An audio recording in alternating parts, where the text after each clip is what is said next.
100% sotilgan abonentlarning 82% ishlatilmaydi albatta. Umuman. Olib qo'yilar ekan, umuman ishlatilmas ekan. Demak, bizda muhim emas degan narsa bilan muammo yo'q. Muammo faqat qachon. Ozg'inman, salomatman degan narsa butunlay noto'g'ri narsa. Janubiy Osiyo davlatlarida ozg'in bo'lsa ham diabetga chalinish ehtimoli g'arbliklardan ko'ra ancha balandligi isbotlangan. 50 yoshlilarning shoxonasiga tushib qolganlar biladiki, bu diabet haqida gapiradi, bu qon bosimi haqida gapiradi, bunisi belim og'rib qoldi deydi, bunisi osteoxondroz boshlandi deydi. 50 yoshgacha bo'lgan holatda ko'p narsaga erishib olsa bo'ladi sport orqali. 50 yoshda men kechmas deb o'ylardim, yo'q kech ekan. Go'shtdan, yog'dan qo'rqishimiz kerak emas, noto'g'ri narsa. Agarda biz non qismini, xamir qismini, shirinlik qismini nazorat qilaylik, go'shtni qancha yesizda muammo yo'q. 100 kilometr sahroy kabirda qanaqa bo'ldi jarayon? Kimdir qo'li yo'q, kimdir oyog'i yo'q. Ba'zida ikkalasi ham protez. Bunda ko'rasizda, baraka topib, shu odam eplayapti ekan. Sen sog'lomsan.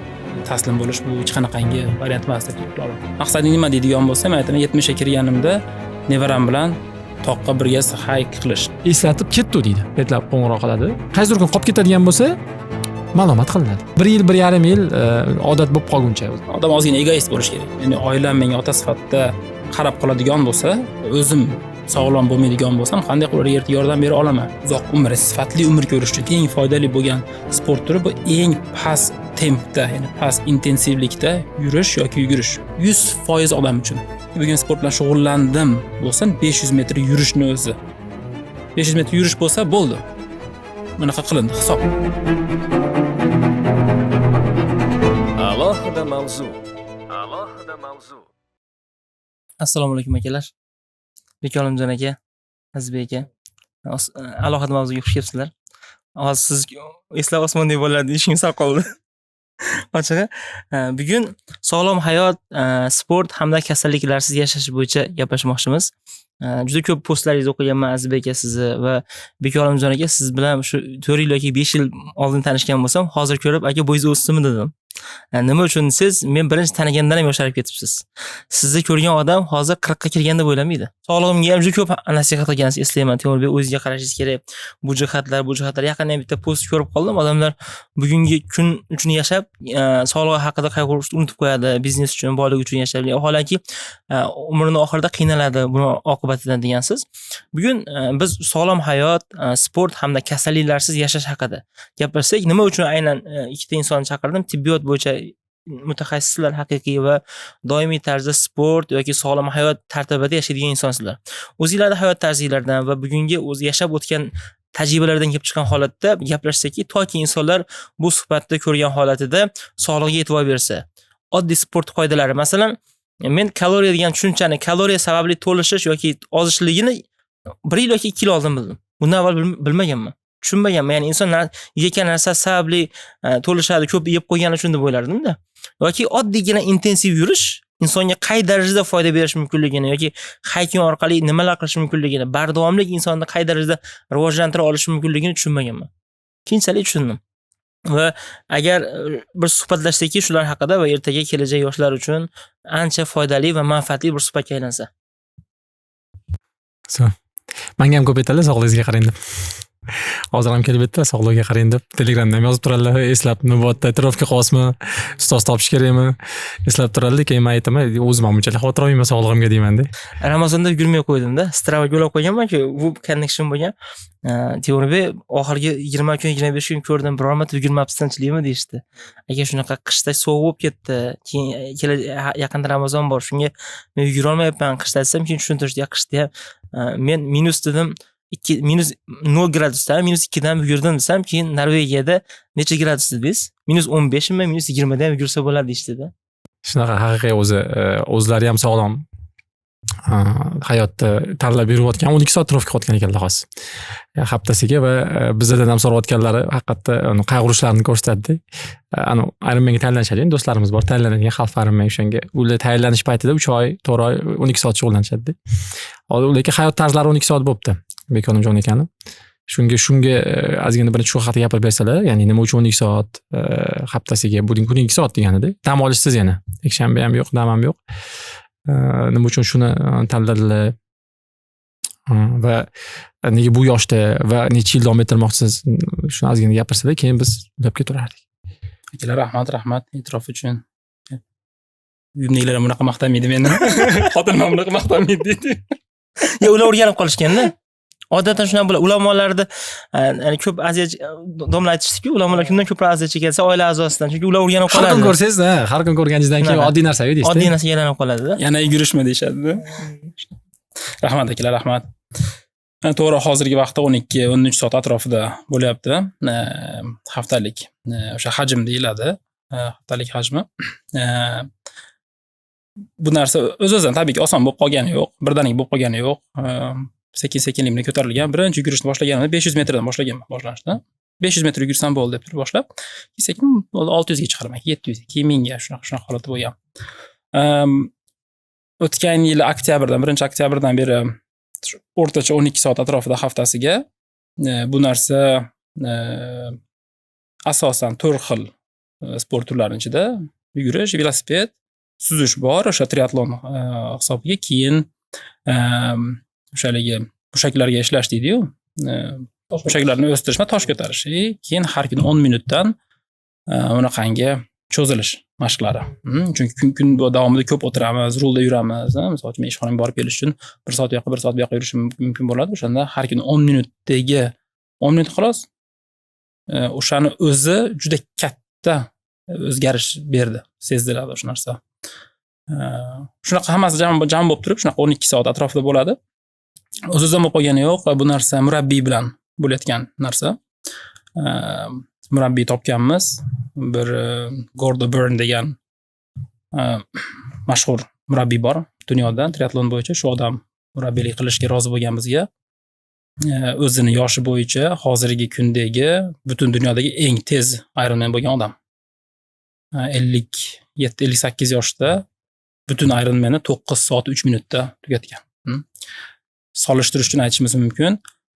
30-35 yoshli odam Ironmanni 15,5-16 soat atrofida, 14-16 soat atrofida tugatadi. Ya'ni Ironman o'zi nimaligini birov ifodalab ketsa. Zo'r bo'lardi. Ironman uzoq masofaga bo'ladigan sport turi 3 ta qismdan iborat. Birinchisi suzish, ikkinchisi velosiped, uchinchisi yugurishdan iborat. Birinchi 309 kilometr suziladi. Undan keyin bittada to'xtovsiz, yugurib chiqib velosipedga o'tiriladi 180 kilometr. Vodiy yarmigachada. Undan keyin velosipeddan keyin tushib to'liq marafon yuguriladi 42 kilometr. Shu Ironman. Hozirgi kunda dunyodagi eng tezlari 7 soat 20 minut shunaqa atrofda qiladi. Endi bundan ham bir pog'ona yuqoriroq bor, Ultraman degani bor. 3 kun davom etadi u. Qatnashib kelgandingizmi? Yo'q. 100 kilometrlik. Yo'q, u ultramarafon u. Ultraman degani bor. U 3 kun davom etadigani. Birinchi kuni 10 kilometr okeanda suzish. 10 kilometrdan keyin chiqib 175 kilometr velosipedda yurish. Ikkinchi kuni 260 kilometr velosipedda yurish. Uchinchi kuni ikkita marafon 84 kilometr.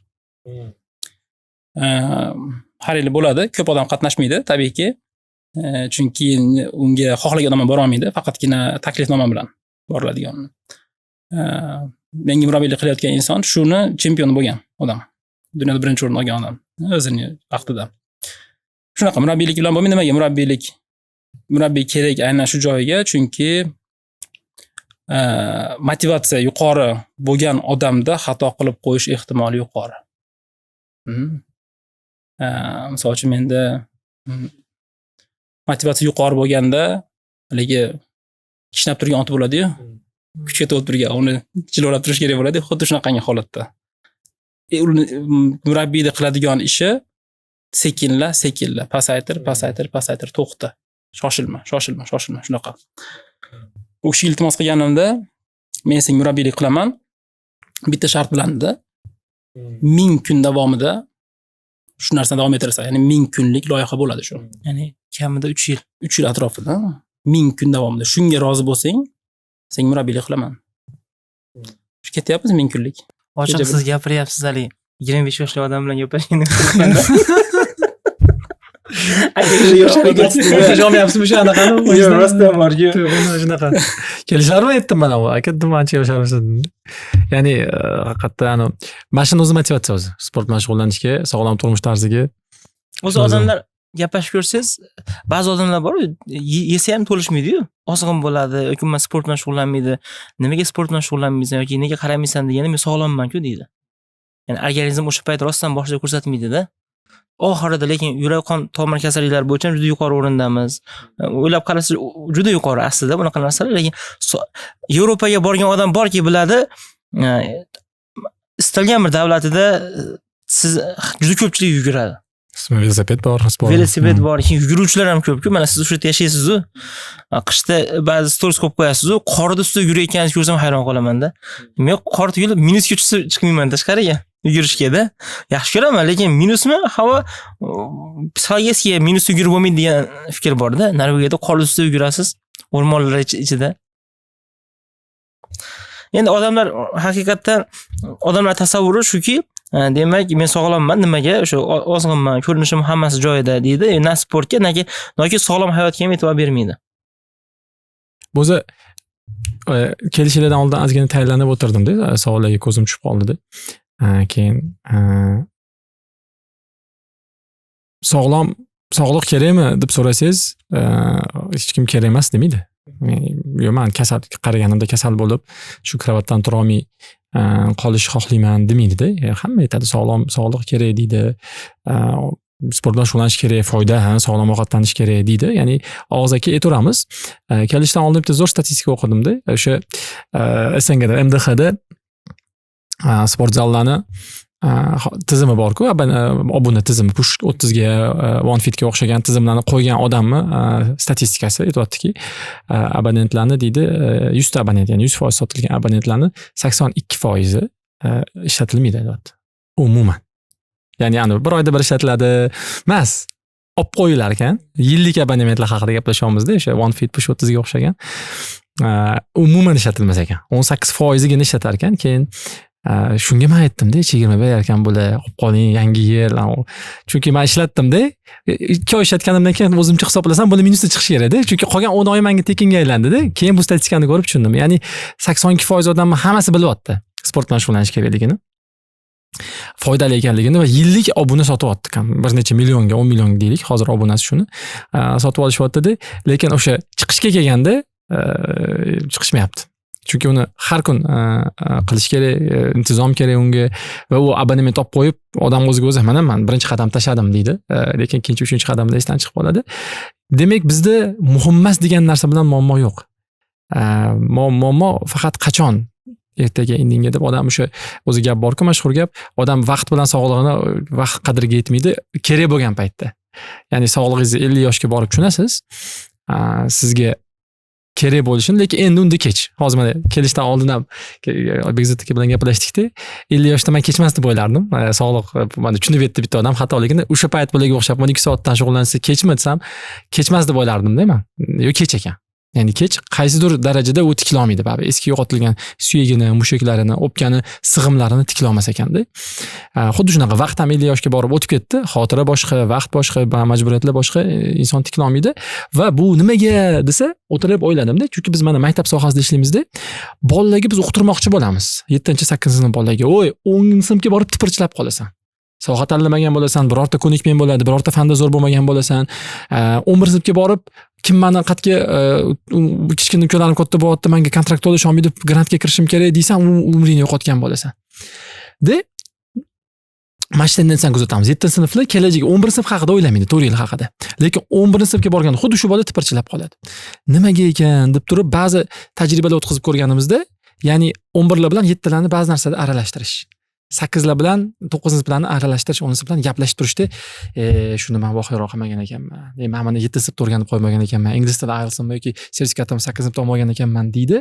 Va biz o'zimizda ham institut, universitetda shunaqa bo'lardiki, biz hammamiz birinchi kurslar bilan yuradi, ikkinchi kurslar bilan yuradi. Yoshlikni olib, talabalik paytida yurib qol. Lekin 1-2 marta bo'lgan 7-kursga kelganda bunaqa yurmalaring. 7-kursga borib, hali magistr tanlashlaring kerak bo'ladi. Eng zo'r sohalar kompetitiv, ya'ni raqobat baland bo'ladi, kirolmaysanlar. Deb aytgandan keyin o'zgarganmizda. Xuddi shunaqa bizda 20 yoshlilarni o'rtoqlar 20 yoshlilarda. 20 yoshlimisiz, hamma o'rtog'ingiz sog'lomda sizni. hammasi kechqurun 4 soat uxlasa ham yuraveradi. Shashlikni 4 ta shashlik, 2 ta non, lamon hozir aytdik-ku, lamon yesa ham yuraveradi. Davleniya degan narsa yo'q, ya'ni qon bosimi yo'q, bosh og'rig'i yo'q, migren yo'q. Hamma sog'lom, hech kim sport bilan shug'ullanmayapti, hammasi yaxshi. Lekin 50 yoshlilarning shifoxonasiga tushib qolganlar biladiki, bu diabet haqida gapiradi, bu qon bosimi haqida gapiradi, bunisi belim og'rib qoldi deydi, bunisi osteoxondroz boshlandi deydi. O'sha yerda 1-2 hafta o'tirsa shunaqa davrada odam 50 yoshga borib mana bu tamom bo'lib qolaman shakl deydi va men o'zim ham 10 yildan beri muntazam har kun, endi 12 soat emas lekin meniki 7 soat 4 soat bilan 7 soat orasi haftalik shug'ullanishga sabablardan bittasi shu shifokorlikda, mana Bek aka ham bilanlar, siz anamneziyasiz, bemorlar bilan ko'rishasiz, yosh kattalar bilan ko'p ko'rishasiz va 70 yosh, 50 yosh orasida 60 yoshlilar, 80 yoshlilar bo'ladi va ichida to'g'ri yashaganlar bo'ladi. Ya'ni 70 yoshda teti va 70 yoshda uni yetaklab kelisha oladiganlar bo'ladi-da. Balki shu ta'sir ko'rsatgan bo'lsa kerak men shaxsan o'zimga. Ya'ni ko'rasiz-da, mana shunaqa bo'lib qolasan. Agar so'raysiz, anamneziyasiz, yoshligingizda nima qilgansiz, qanaqa xatlarga borgansiz, hayot tarzingiz qanaqa deysiz. O'zim qarindoshlarim orasida ham bor, misol uchun 10 yildan beri tura olmayotganlar kravatdan. Va bu ta'sir qiladi. Shu ta'sir xayolingizga kelaveradi, turib ertalab chiqasiz. Chunki odamlarga bu muhim deyish ishlamaydi. 82% odam ham muhim deyapti, sotyapti-da, men pul to'lab 10 million chiqmayapti. Balki uni o'sha ko'z oldiga tasavvur keltirish kerak. Shuning uchun qanaqa qilib odamlarga sog'liq muhimligini bildiramiz desa, bitta yechimlardan bittasi o'sha yosh kattalar bilan ko'proq gaplashib turish kerak ekan. 50+, 60+, 70+. Suhbatlashib, o'shalarning davralarga qo'shilib, qani nima bo'lyapti o'zi, qanaqa uyqu, qanaqa o'zi, ovqat qanaqa hazm bo'lyapti, misol uchun nimalar yolyapti, nimalar yo'qmi, bitta yechimlardan bittasi xayolimga keldi-da. Chunki muammo, ya'ni muhim, ha. Nega qilmayapsan? Endi ertaga 30 yoshimdan keyin 35 dan bu oila bolalarni qilib oling, biznesni qilib oling, pul topib olaylik, vaqt bo'lib qoladi, nimadir qilarmiz va mashina olgandan keyin deb shunaqa qilib 40 ga kirib qolamiz. Shu yechim bo'lsa kerak balki. Mana bobomlar 80 ga kirishgan. Alloh umrlarini ziyoda qilsin. Lekin 80 kirgan insonga o'xshamaydi. Sababi bor, biz quvvati dehqonchilikda bizda odatda har doim harakatda bo'lishgan. Hozir ham harakatda. Har doim o'zlari nimadirlar qilib yurishadi va bu harakat kaloriya yaxshi yoqqanda doimiy tarzda juda yosh ko'rinishadi. Men rasmlarni ham ko'rdim, ozg'inlar. U ko'p tilchili u yoshda qorincha bo'ladi deb, va qorin bo'ladi-da. Shunaqa. Sizda nima shu motivatsiya? U ko'rganman ham, boshqa keyin o'zi meni sog'lom hayotga, sportga ko'p qiziqtirgan insonlardan biri Bek Olimjon aka. Men ko'p gapirishardi. Endi Timur Bek qaramasa bo'lmaydi. Holat yaxshi emas dedim. Hozir 12 soatga olib chiqsangiz nima bo'lishini ko'rdingizmi? Yo'q, akada yashash tarzlari ham nimada? Ovqatlanishlar ham aytasiz. Ular ham joyida-da. Masalan, men sport joyiga qo'yganim bilan taomlanishlarni joyiga qo'ya olmaganman-da, juda qiynalganman. Ratsionsiz ko'chadami, bu eng yaqini va tezkori-da. Baxt emasdi. Bu yerda bir nechta joylar bor aytib o'tgan narsalardan. Misol uchun ozg'inman, salomatman degan narsa butunlay noto'g'ri narsa. Diabet kasalligini oladigan bo'lsangiz, qandli diabet kasalligi ko'proq aytamizki, vazni katta bo'lgandan kelib chiqqan deymiz.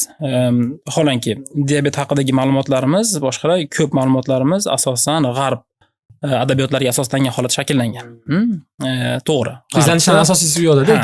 G'arbda bevosita vazni kattalar ko'proq diabet uchrashi kuzatilgan. Lekin Janubiy Sharqiy Osiyoda yoki masalan Janubiy Osiyo davlatlarida xuddi shu narsani ozgina diabetni bir ma'lum turi deymizmi, shunaqa deymizmi? Misol uchun Janubiy Hindistonliklar yoki Osiyoliklar ozg'in bo'lsa ham diabetga chalinish ehtimoli g'arbliklardan ko'ra ancha balandligi isbotlangan. O'shaning uchun ko'rasiz, ozg'in deysiz, vaholanki qandli diabet anchagina yurib qo'ygan. Ozg'in degani sog'lomman degani emas. Bu narsani tekshirish uchun sog'lomlik bir qancha o'zining kriteriyalar bo'lishi mumkin, to'g'rimi? O'sha qon bosimi, uyquni holati qanday, siz aytib o'tdingiz-ku, hazm qilish qanaqa va hokazo narsalar bor. Hayotda odam o'zini qanchalik tetik his qilyapti, shu narsa bor. O'shanga qarab turib baholanish kerak sog'lomlik kriteriyasi. Keyin nimaga 50 yoshdan keyin qilaman deyish noto'g'ri narsa, sababi odatlarning shakllanishi odatda yoshlikda bo'ladi. Odat shakllanmagan bo'lsa 50 yoshdan keyin birdaniga o'zgartirish qiyin bo'ladi u narsani. 25 yoshdan keyin o'zgartirish qiyin bo'ladi. Norvegiyani gapirib o'tdinglar. Norvegiyada sport bo'yicha hozir ancha yuqori o'rinda. to'g'ri, qishki sport bo'yicha oladi, qor ko'p u bu deyish mumkin, lekin hozirgi kunda yozgi sport bo'yicha ham juda yaxshi o'rinda ketyapti. Masalan, futbolisti bor, mashhur futbolisti bor. Yoki masalan, triatlon bo'yicha, yugurish bo'yicha alohida bitta 3 ta aka-ukalar bor. Bitta otasi murabbiylik qilgan, hech qanday sportga aloqasi bo'lmagan holatda, Ingebrigtsen degan oilasi. Nimaga bu deydigan bo'lsangiz, Norvegiyada bolalarda maktabda, bog'chada sportga bo'lgan munosabat butunlay boshqacha. Maktabda 2 xil, 3 xil, 4 xil sportga boradi bolalar. Musobaqasiz holatda, masalan, qizim gandbolga boradi, masalan, yoki suzishga, boshqa narsaga. Raqobat yo'q 12-13 yoshgacha. Shunchaki o'yin sifatida. Vaholanki o'sha narsa kun tartibiga kiritilgan. Odatga aylantirilgan. Odatga aylantirib bo'lgan. U bolani o'g'limni olaylik, misol uchun o'g'lim 3 yosh. Bog'chaga boradi. Har dushanba bog'chasida ovqat qilib berishadi. Uydagilar, misol uchun ayolim boshqa kunlar ovqatni bog'chada beradi, lekin dushanba kuni kichkina bolalar bunaqangi refleks kamzirlar kiydirib qo'yadi, yo'lda qator qilib o'rmonga kirib ketishadi.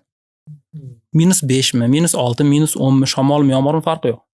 O'tirib o'sha yerda olovni yoqib nimadir qilib shunaqa qiladi. Yoshligidan boshlab shu narsa bo'ladi. Odatda qancha erta shakllanadigan bo'lsa, bu narsa keyinchalik ham qolar ekan. Hamkasblarimni ko'ramanda, misol uchun men uchun yugurishni boshlash, boshqa narsa qilish doimiy ravishda o'zim bilan o'zim kurashish bo'lgan. Hozirgacha ham shunaqa 12 soat to'g'ri bor. Lekin ishdan kelgandan keyin qiladigan bo'lsa, charchab kelingan, boshqa narsa qilingan, bugun 1 soatlik yugurish velosipedim bor, tashqari -15. O'sha yerda qilish kerak. Qolmaydigan bo'lsa, qarz bo'lib qolaman, boshqa narsa qolib ketadi, to'planib ketadi.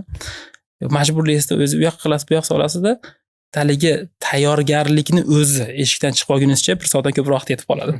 Lekin shunaqa majbur. Demak, hamkasblar unaqa emas ko'pida. Odat turgan kun tartibiga, odat tusiga aylangani uchun, bo'p deb turib chiqib ketaveradi. Ularda unaqangi qiyinchilik yo'q. Shu bilan katta bo'lganda ular. Shundan katta bo'lgan. Tushga o'xshagan narsa, odat shunaqa narsa. Xuddi shunaqa narsa.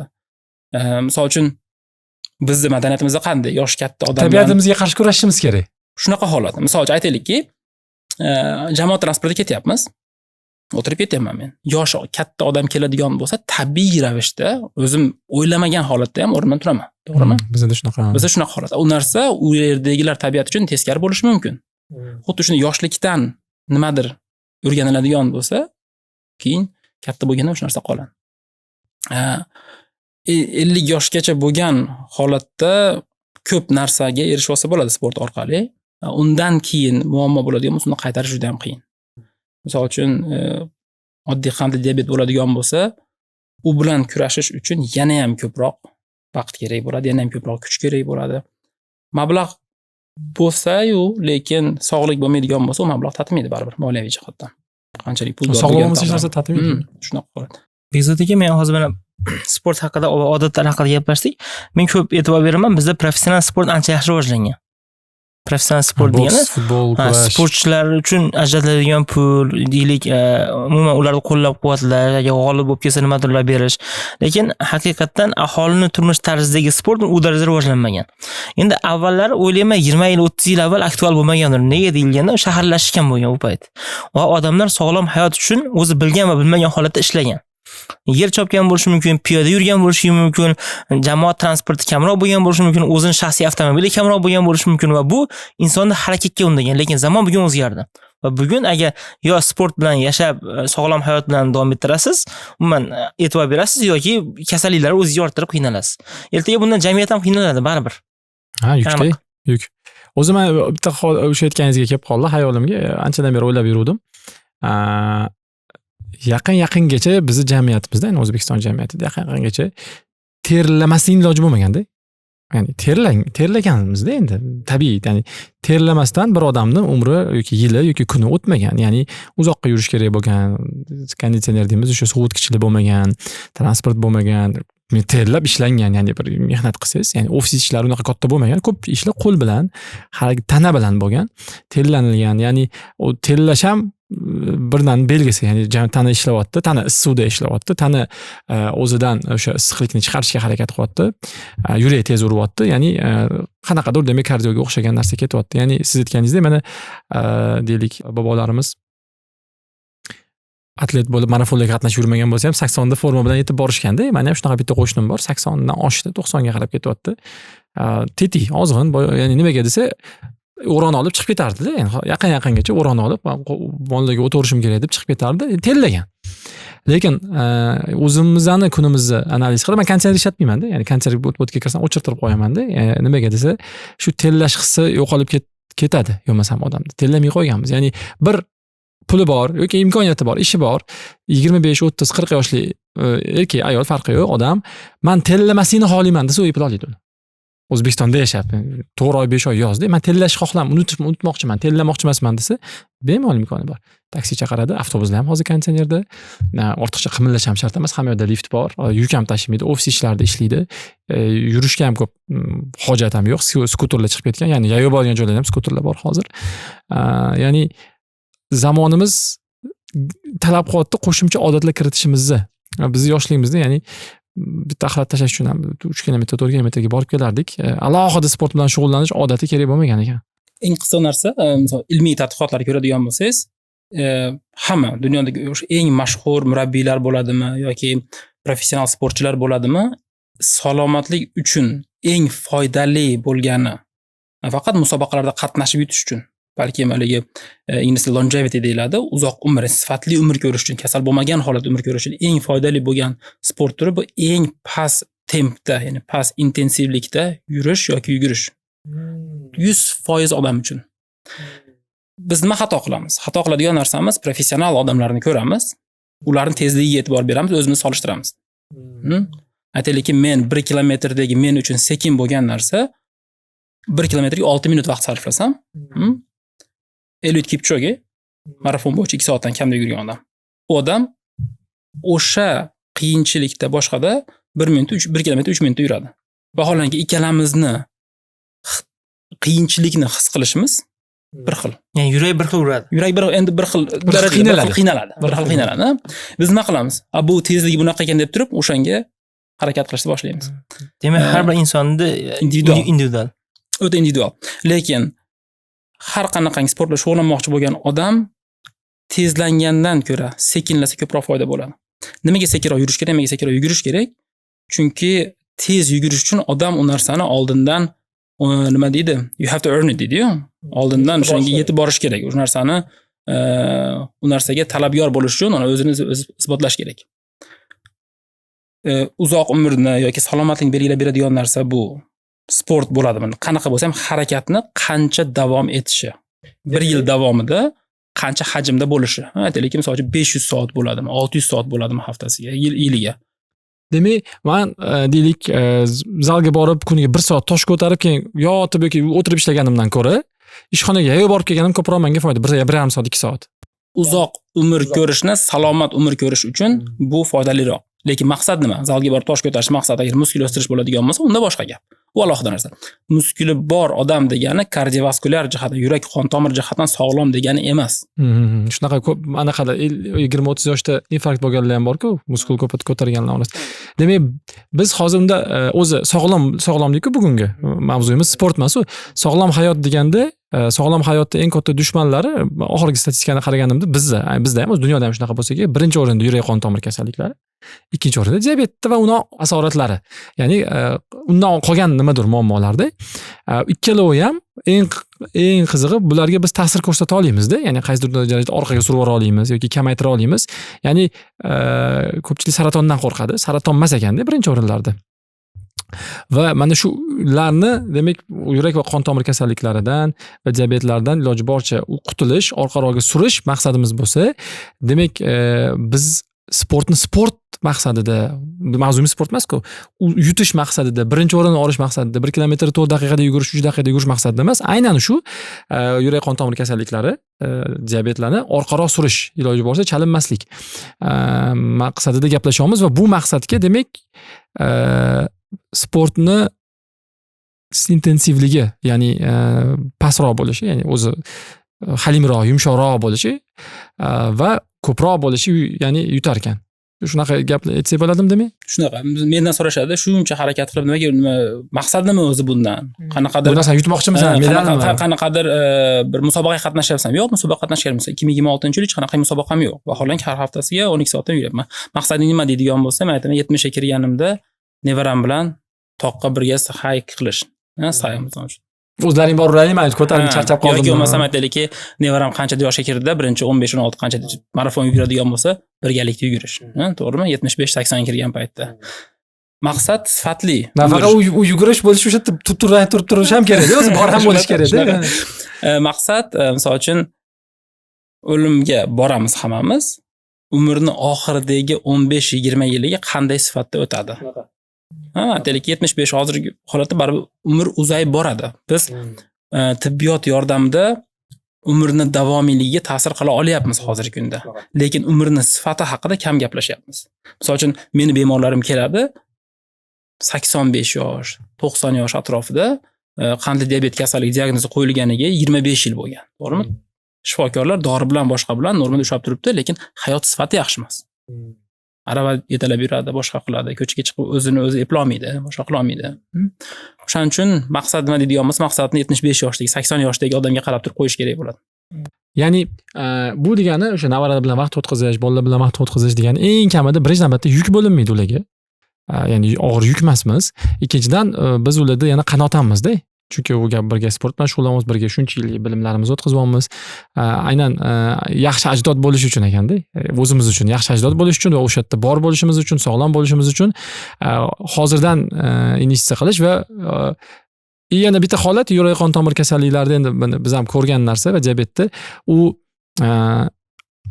bir taraflama включатель switchda, ya'ni bir taraflama u. Bitta bo'ldimi orqaga yo'l. Ya'ni bitta, ya'ni xabar keladi, glyukozani ko'rasiz, mashinchadan oshib ketibdi. Sizga qandli diabet birinchi tur yoki ikkinchi tur anaqa diagnoz qo'yildi deyiladi yoki idiopatический arteriальное давление deb qo'yadi. Ya'ni kelishi qatdan kelib chiqqani noma'lum bo'lgan qon bosimi kasalligi bor endi sizda deyiladi. 50 yoshdan oshgan qarindoshimiz bo'lsa aytadi, o'zi mana qon bosimi ko'tarilib ketdi. Bizda shu darajadagi bu norma deb qabul qilib qo'yilgan.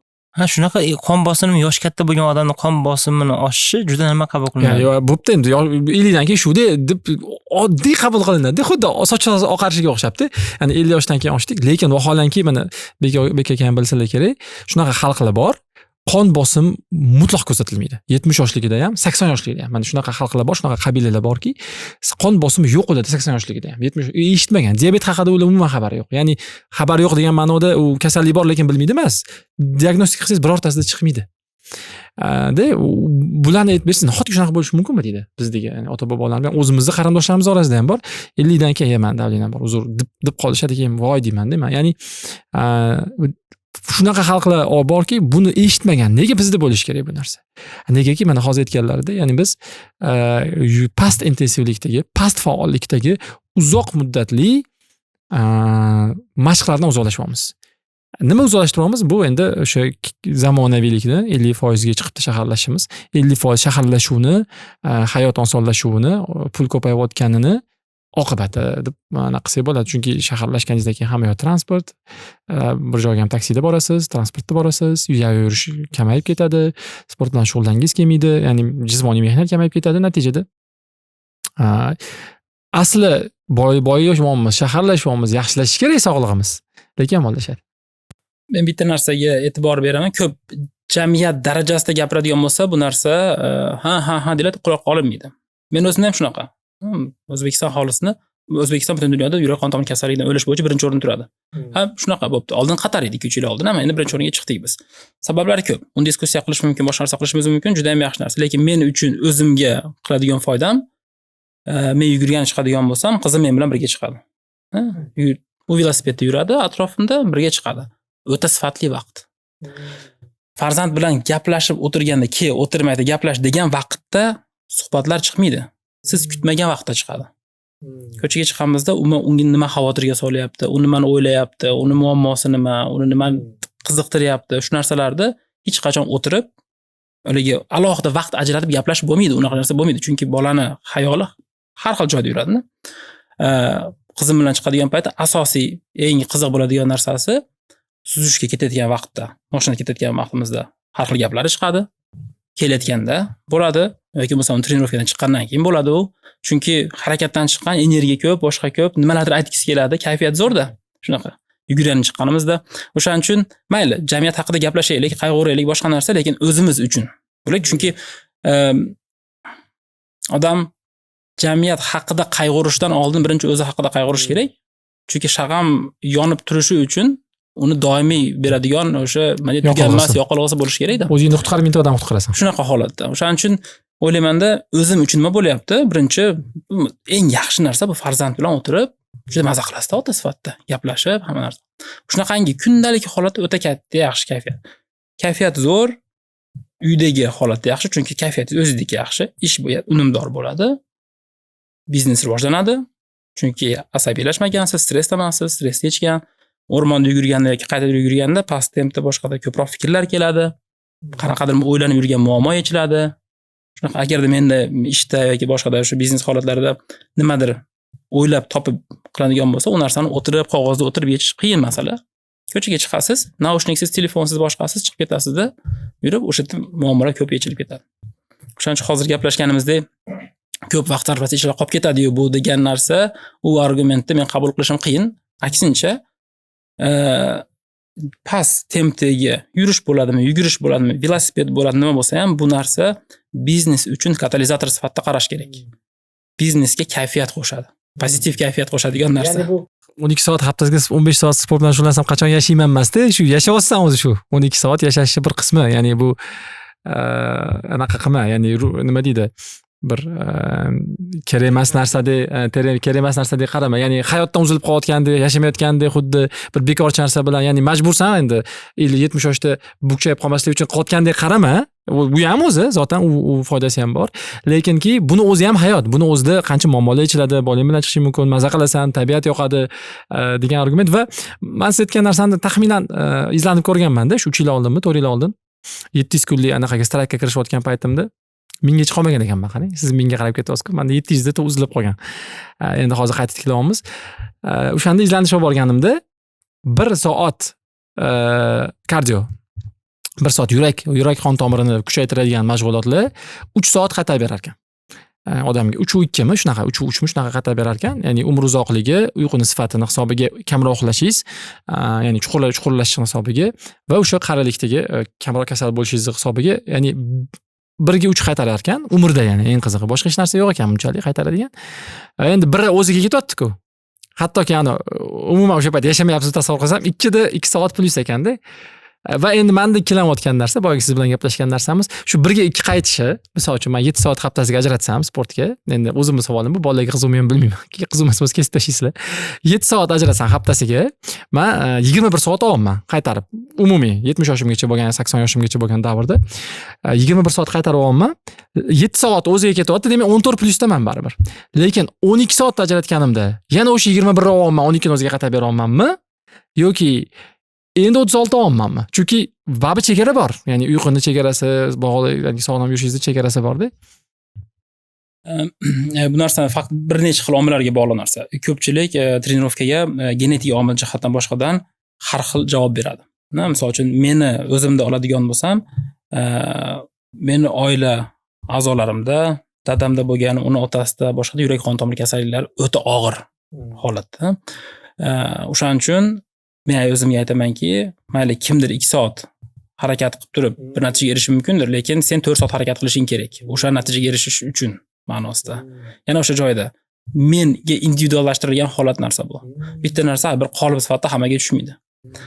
O'shaning uchun murabbiy borasida eng yaxshi murabbiyni topish iloji bormi? Ha, bor. Kim? Falonchi. Qanday qilib topasan bu narsani? Topib, o'rganib, bog'lanib o'sha odam bilan. Keyin yordam so'ragan holatda yordam beryapti. 12 soat boshlanishiga. Endi sekin 15 ga chiqish rejasi bor. Kechalik 20 ga chiqamiz. Qanaqadir aniq bir monaqangi soatga chiqib mana bunday narsaga erishish emas. Agarda nimadir noto'g'ri ketish ko'radigan bo'lsak, o'zgarishda orqaga qaytamiz. Ba'zi hol misol uchun kasal bo'lgan holatda, yangi yil arafasida kasal bo'ldim. Bir hafta umuman shug'ullantirmadi. Yo'q, kerak emasdi. Kasallikni o'zi organizm uchun yetarlidan oshiq stress. Agar qo'lingdan kelsa, shunchaki yarim soat yoki 1 soat yurishing mumkin. Yugurishga ruxsat yo'q, velosipedga ruxsat yo'q, hech narsaga ruxsat yo'q. Shu holatda. O'shaning uchun ayniq bu narsani aniq sonlar bilan qancha foyda olaman boshqa qilib matematika sifatida qiladigan bo'lsak, ozgina qiyin bo'ladi. Men uchun nima foyda, qachon bo'ladi? Bu narsa shunchaki tajriba orqali. 5 soat qiladigan bo'lsam, 10 narsa qila oldim, 7 soat qiladigan bo'lsam, 10 narsa qila oldim degan ma'noda. To'g'ri, nimadandir voz kechish kerak. Xo'p, men argumentim bo'ladiki, screen time qancha? Telefondan qancha vaqt foydalanasiz? Telefon kompyuter. To'g'rimi? Shunaqa holatda. Demak, u screen time o'rniga. Misol uchun-da, undan voz kechish kerak emas. Men voz kechishdan yoki nimadir taqiq qo'yishga butunlay qarshiman. Ichimdan doim qarshi bo'lganman. Uning uchun odatga aylantirish kerak ekan aytilgandek. Ya'ni hozir bolalar sport haqida gapirishildi boshida. Demak, iloji boricha ota-onalar yoshlikdan boshlab, ya'ni masalan deylik, bugun ota-ona 40 ga kirgandir, 50 ga kirgandir, 35 ga kirgandir, o'zida shakllanmagan-ku u darajada, lekin bolasini sog'lom bo'lishini istalgan odam xohlaydi. Demak, iloji boricha bolalarga shuni odatga aylantirish kerak ekanda. Menga zo'r insight bo'ldi, olib chiqaman bolalarni endi. Bo'lishga birinchi odam ozgina qanchalik qo'pol bo'lsin, boshqa qilmasin, odam ozgina egoist bo'lish kerak. O'zini o'ylash kerak birinchi o'rinda. Chunki farzandlar menga ota sifatida yoki meni oilam menga ota sifatida qarab qoladigan bo'lsa, tabiiyki men o'zimni o'zim himoya qilishim kerak. Agarda o'zim sog'lom bo'lmaydigan bo'lsam, qanday qilib ularga yordam bera olaman? O'shaning uchun birinchi o'rinda o'zim, keyin ularga ham o'z-o'zidan odat bo'ladi u narsa. Ko'rinadi.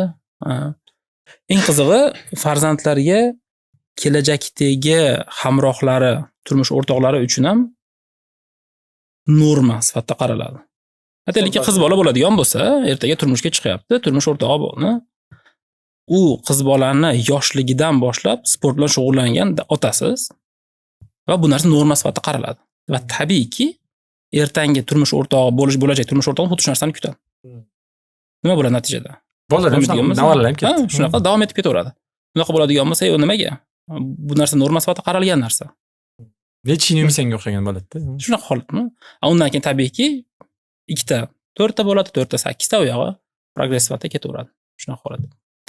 O'shaning uchun jamiyat haqida gapirgandan ko'ra individual holatda, yoki men nima qila olaman birinchi o'rinda, atrofimda nima qila olaman, oilamga, boshqaga, undan keyingina tashqariga chiqa olishimiz mumkin xolos. O'zi biz qilsangiz ekan intiladi, siz ham mana yosh organizni ko'rib ancha odamlar 12 soatlab shug'ullanish boshlaysiz ekan. Endi birdaniga emas. Odamlarda muammo nimada? Masalan, ko'rish mumkin bekolamjon ekan, bardavomlik qiyin-da azizbek. Masalan, eng katta muammo bardavomlikda. Odam shu narsani hayotiga kirgizib olish qiyin bo'ladi. Ko'radi, sport bilan shug'ullanish mumkin, rostdan marafonda qatnashish ham mumkin.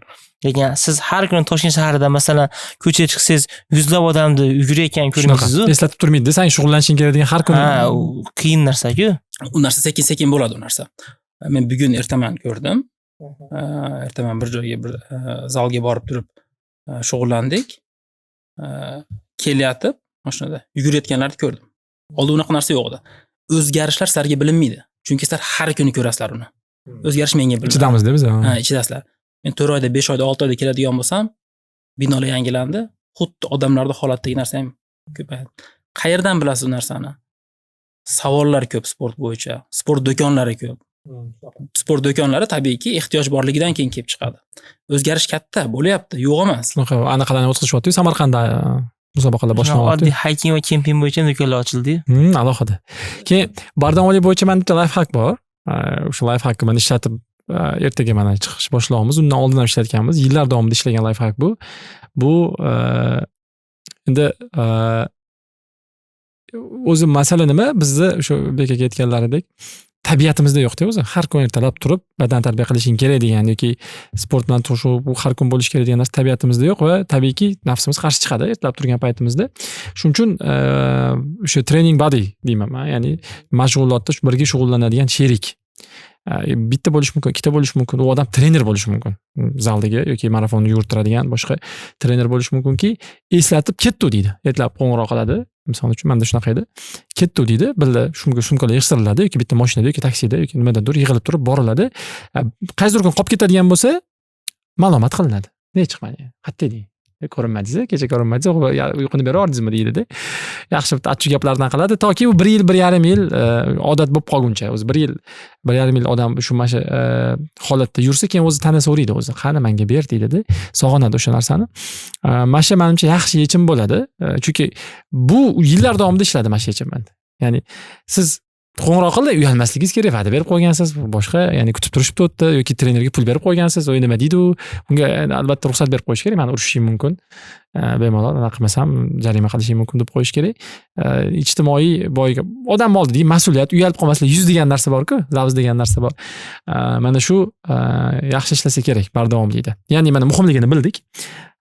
Va ko'pchilikda mana endi biz o'sha 3 yil davomida bitta zalga chiqqanmiz har kun va chiqqan paytimizda men bitta narsani ko'rardimki, 1-2 oyda yo'q bo'lib qoladiganlar bo'lardi va uzoq muddat davom etadiganlar bo'lardi. O'sha yo'q bo'lib qoladiganlar hammasi одиночкаlar, ya'ni bir o'zi chiqadiganlar. Nimadirlar qilib, o'ziga o'zi va'dalar berib, boshqalar qilib, videolarni ko'rib, mana shunaqa bugungi o'xshagan videolarni ko'rib chiqib oladi. Lekin ozginadan keyin yo'q bo'lib qoladi. Lekin guruh bo'lib keladiganlar bor edi. 2, 3 ta, 4 ta bo'lib keladiganlar va ular ko'p chiqardi uzoq paytdan. Ishxonadagilar billa chiqadi-yu, mana shunaqa bo'ladiganlar.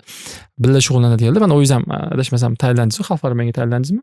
Tailandingizda guruh bo'lib guruh birga deb qo'yadi. Nimaga desa, yoki mana Vupam yo'qotishimdan oldin o'sha anaqasi bor edi, guruhi bor edi. Mana o'rtoqlarim ham bunaqa shug'ullanyapti, guruh. Kimni suvoq qilish kerak ekan sizga? Shunaqa. Vup qilmaydi. Karimindan bo'radi, Karimindan aytganlar. Nechib qo'ydingiz aka? Savol bo'ladi-da, qanaqa savol, modeli qanaqa, nima shunaqa shuncha. Yana bitta narsa, o'sha bardavomiylik qilishda, misol uchun 12 soat deb boshqa deyapmiz, qani kimgadir o'ta ko'pga o'xshab tuyulishi mumkin-da. Lekin bugungi kun uchun yutuqni eng pastga qo'yish kerak. Aytaylikki, bugun shunaqa narsa, men bugun sport bilan shug'ullanaman degan narsa bilan ertaga uyg'onadi odam. Kun davomida yurdi, stress, ish, balobatar hamma narsa bo'ldi va vaqt qolmayapti. Shunaqangi past darajada qo'yish kerakki, bugun sport bilan shug'ullandim bo'lsin, 500 metr yurishni o'zi. 500 metr yurish bo'lsa bo'ldi. Bunaqa qilindi, hisob, shu narsa hisob. Chunki kayfiyatga bog'liq bo'lib qolish kerak emas bu narsa. Agar har kuni yashil bo'lib ketaveradigan bo'lsa, qaysidir kuni 2 kilometr yurishga to'g'ri keladi. Qaysidir kuni kayfiyat yaxshiroq yoki ob-havo yaxshi yoki yomg'ir yog'yapti, nimadir bo'lyapti-da, ko'proq minimum bo'lish kerak demak. Eng kichkina yutuqni shunaqangi qilish kerakki, u narsani haligi undan mag'lub bo'lishni iloji bo'lmas. 5 daqiqada. 5 daqiqa bo'lsin, mayli, muammosi yo'q. Aytayapmanki, har kuni 10 daqiqa menda o'sha cho'zilish, 10 daqiqa qancha o'tib ketadi bu? 10 daqiqa oladi. Shuni bizda Ironman'da majburiy qildirardi. Cho'zilish mashqlarini har doim yugurishdan oldin, yugurishdan keyin, surishdan oldin, surishdan keyin majburiy qildirilardi. Kuniga 10 minut yetadigan narsa. Yoki bo'lmasam oddiy holat. Pay mashqlari ham deyiladimi bu? Pay mashqlari. Pay uchun qilinadi.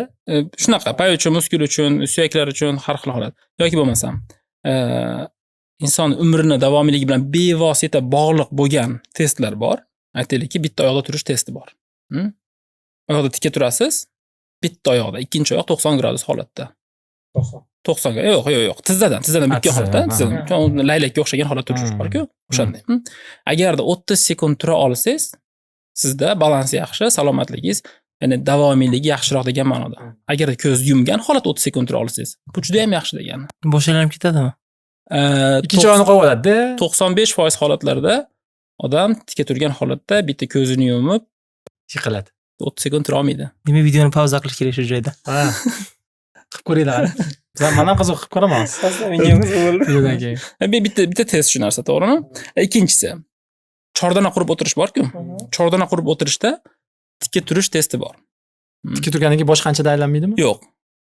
Chordana qurgan holatda tikka turishda hech narsaga suyanmasdan, hech narsa yordamisiz tura oladimi yoki yo'qmi? Kimdir qo'lini qo'yib turadi-ku, to'g'rimi? O'shani o'zi bu narsa norma test. Aka oldingizda o'tirib bo'lmaydi deb qolibdi-yu. Herkesda borasiz-aka. 0 dan 10 gacha anaqasi bor. Aytaylikki, turayotgan paytda tizzasi borga tegib, tizzasiga suyanib turdi, -1, to'g'rimi? Qo'li bilan turdi, -2, shunaqa narsa.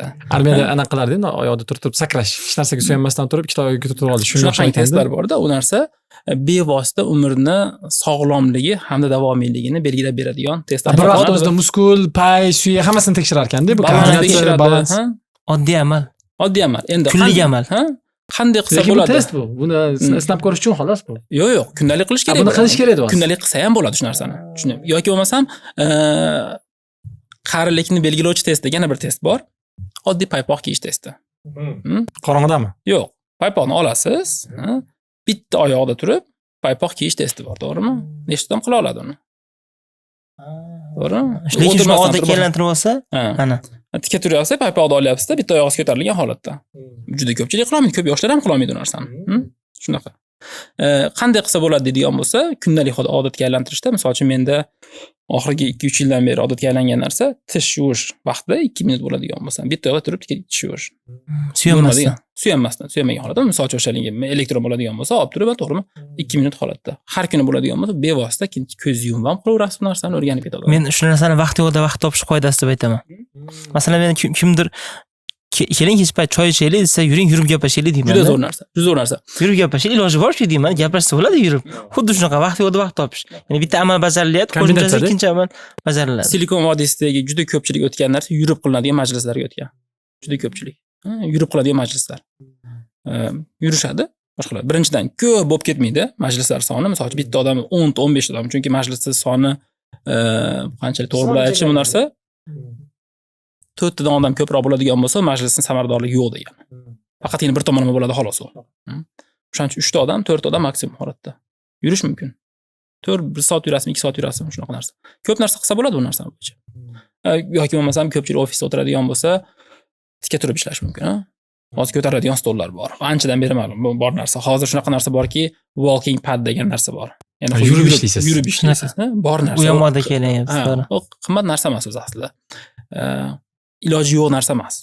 Yoki bo'lmasam lift turgan holatda zinadan chiqish, to'g'rimi? Shuni masalan o'zimga odat qilib olganman. Iloji boricha 3-etajda turaman, piyoda chiqaman. Odatga aylantirib olganman. 8 ga chiqardik biz. Menga birinchi Bekolimjon akalar aytishgan. Shuni oddiy narsa lekin odatga aylantiring deyishgan. Mana shuni o'zi ham ancha yordam beradi. Michael Easter degan haligi muallif bor. Shuni orqasidan katta qilib biznes qurib oldi. 2% degan Substackda biznesi bor. Uni topgan narsasi bir kitob yozayotgan paytda izlanish qilgan topgan ekanki, agarda eskalator bo'ladi, zina bo'ladi, to'g'rimi? Misol uchun qanaqa metrolarda, boshqalarda joylarda. Kuzatuvlarga qarasa, 98% odam eskalator tanlaydi ekan. Tirband bo'lsa ham, boshqa bo'lsa ham eskalator tanlaydigan, zina turgan holatda. O'shandan keyin 2% deb turib biz 2% bo'lamiz, 2% qoidasi, 2% klubi deganda, katta biznes qurib oldi shuni orqasidan.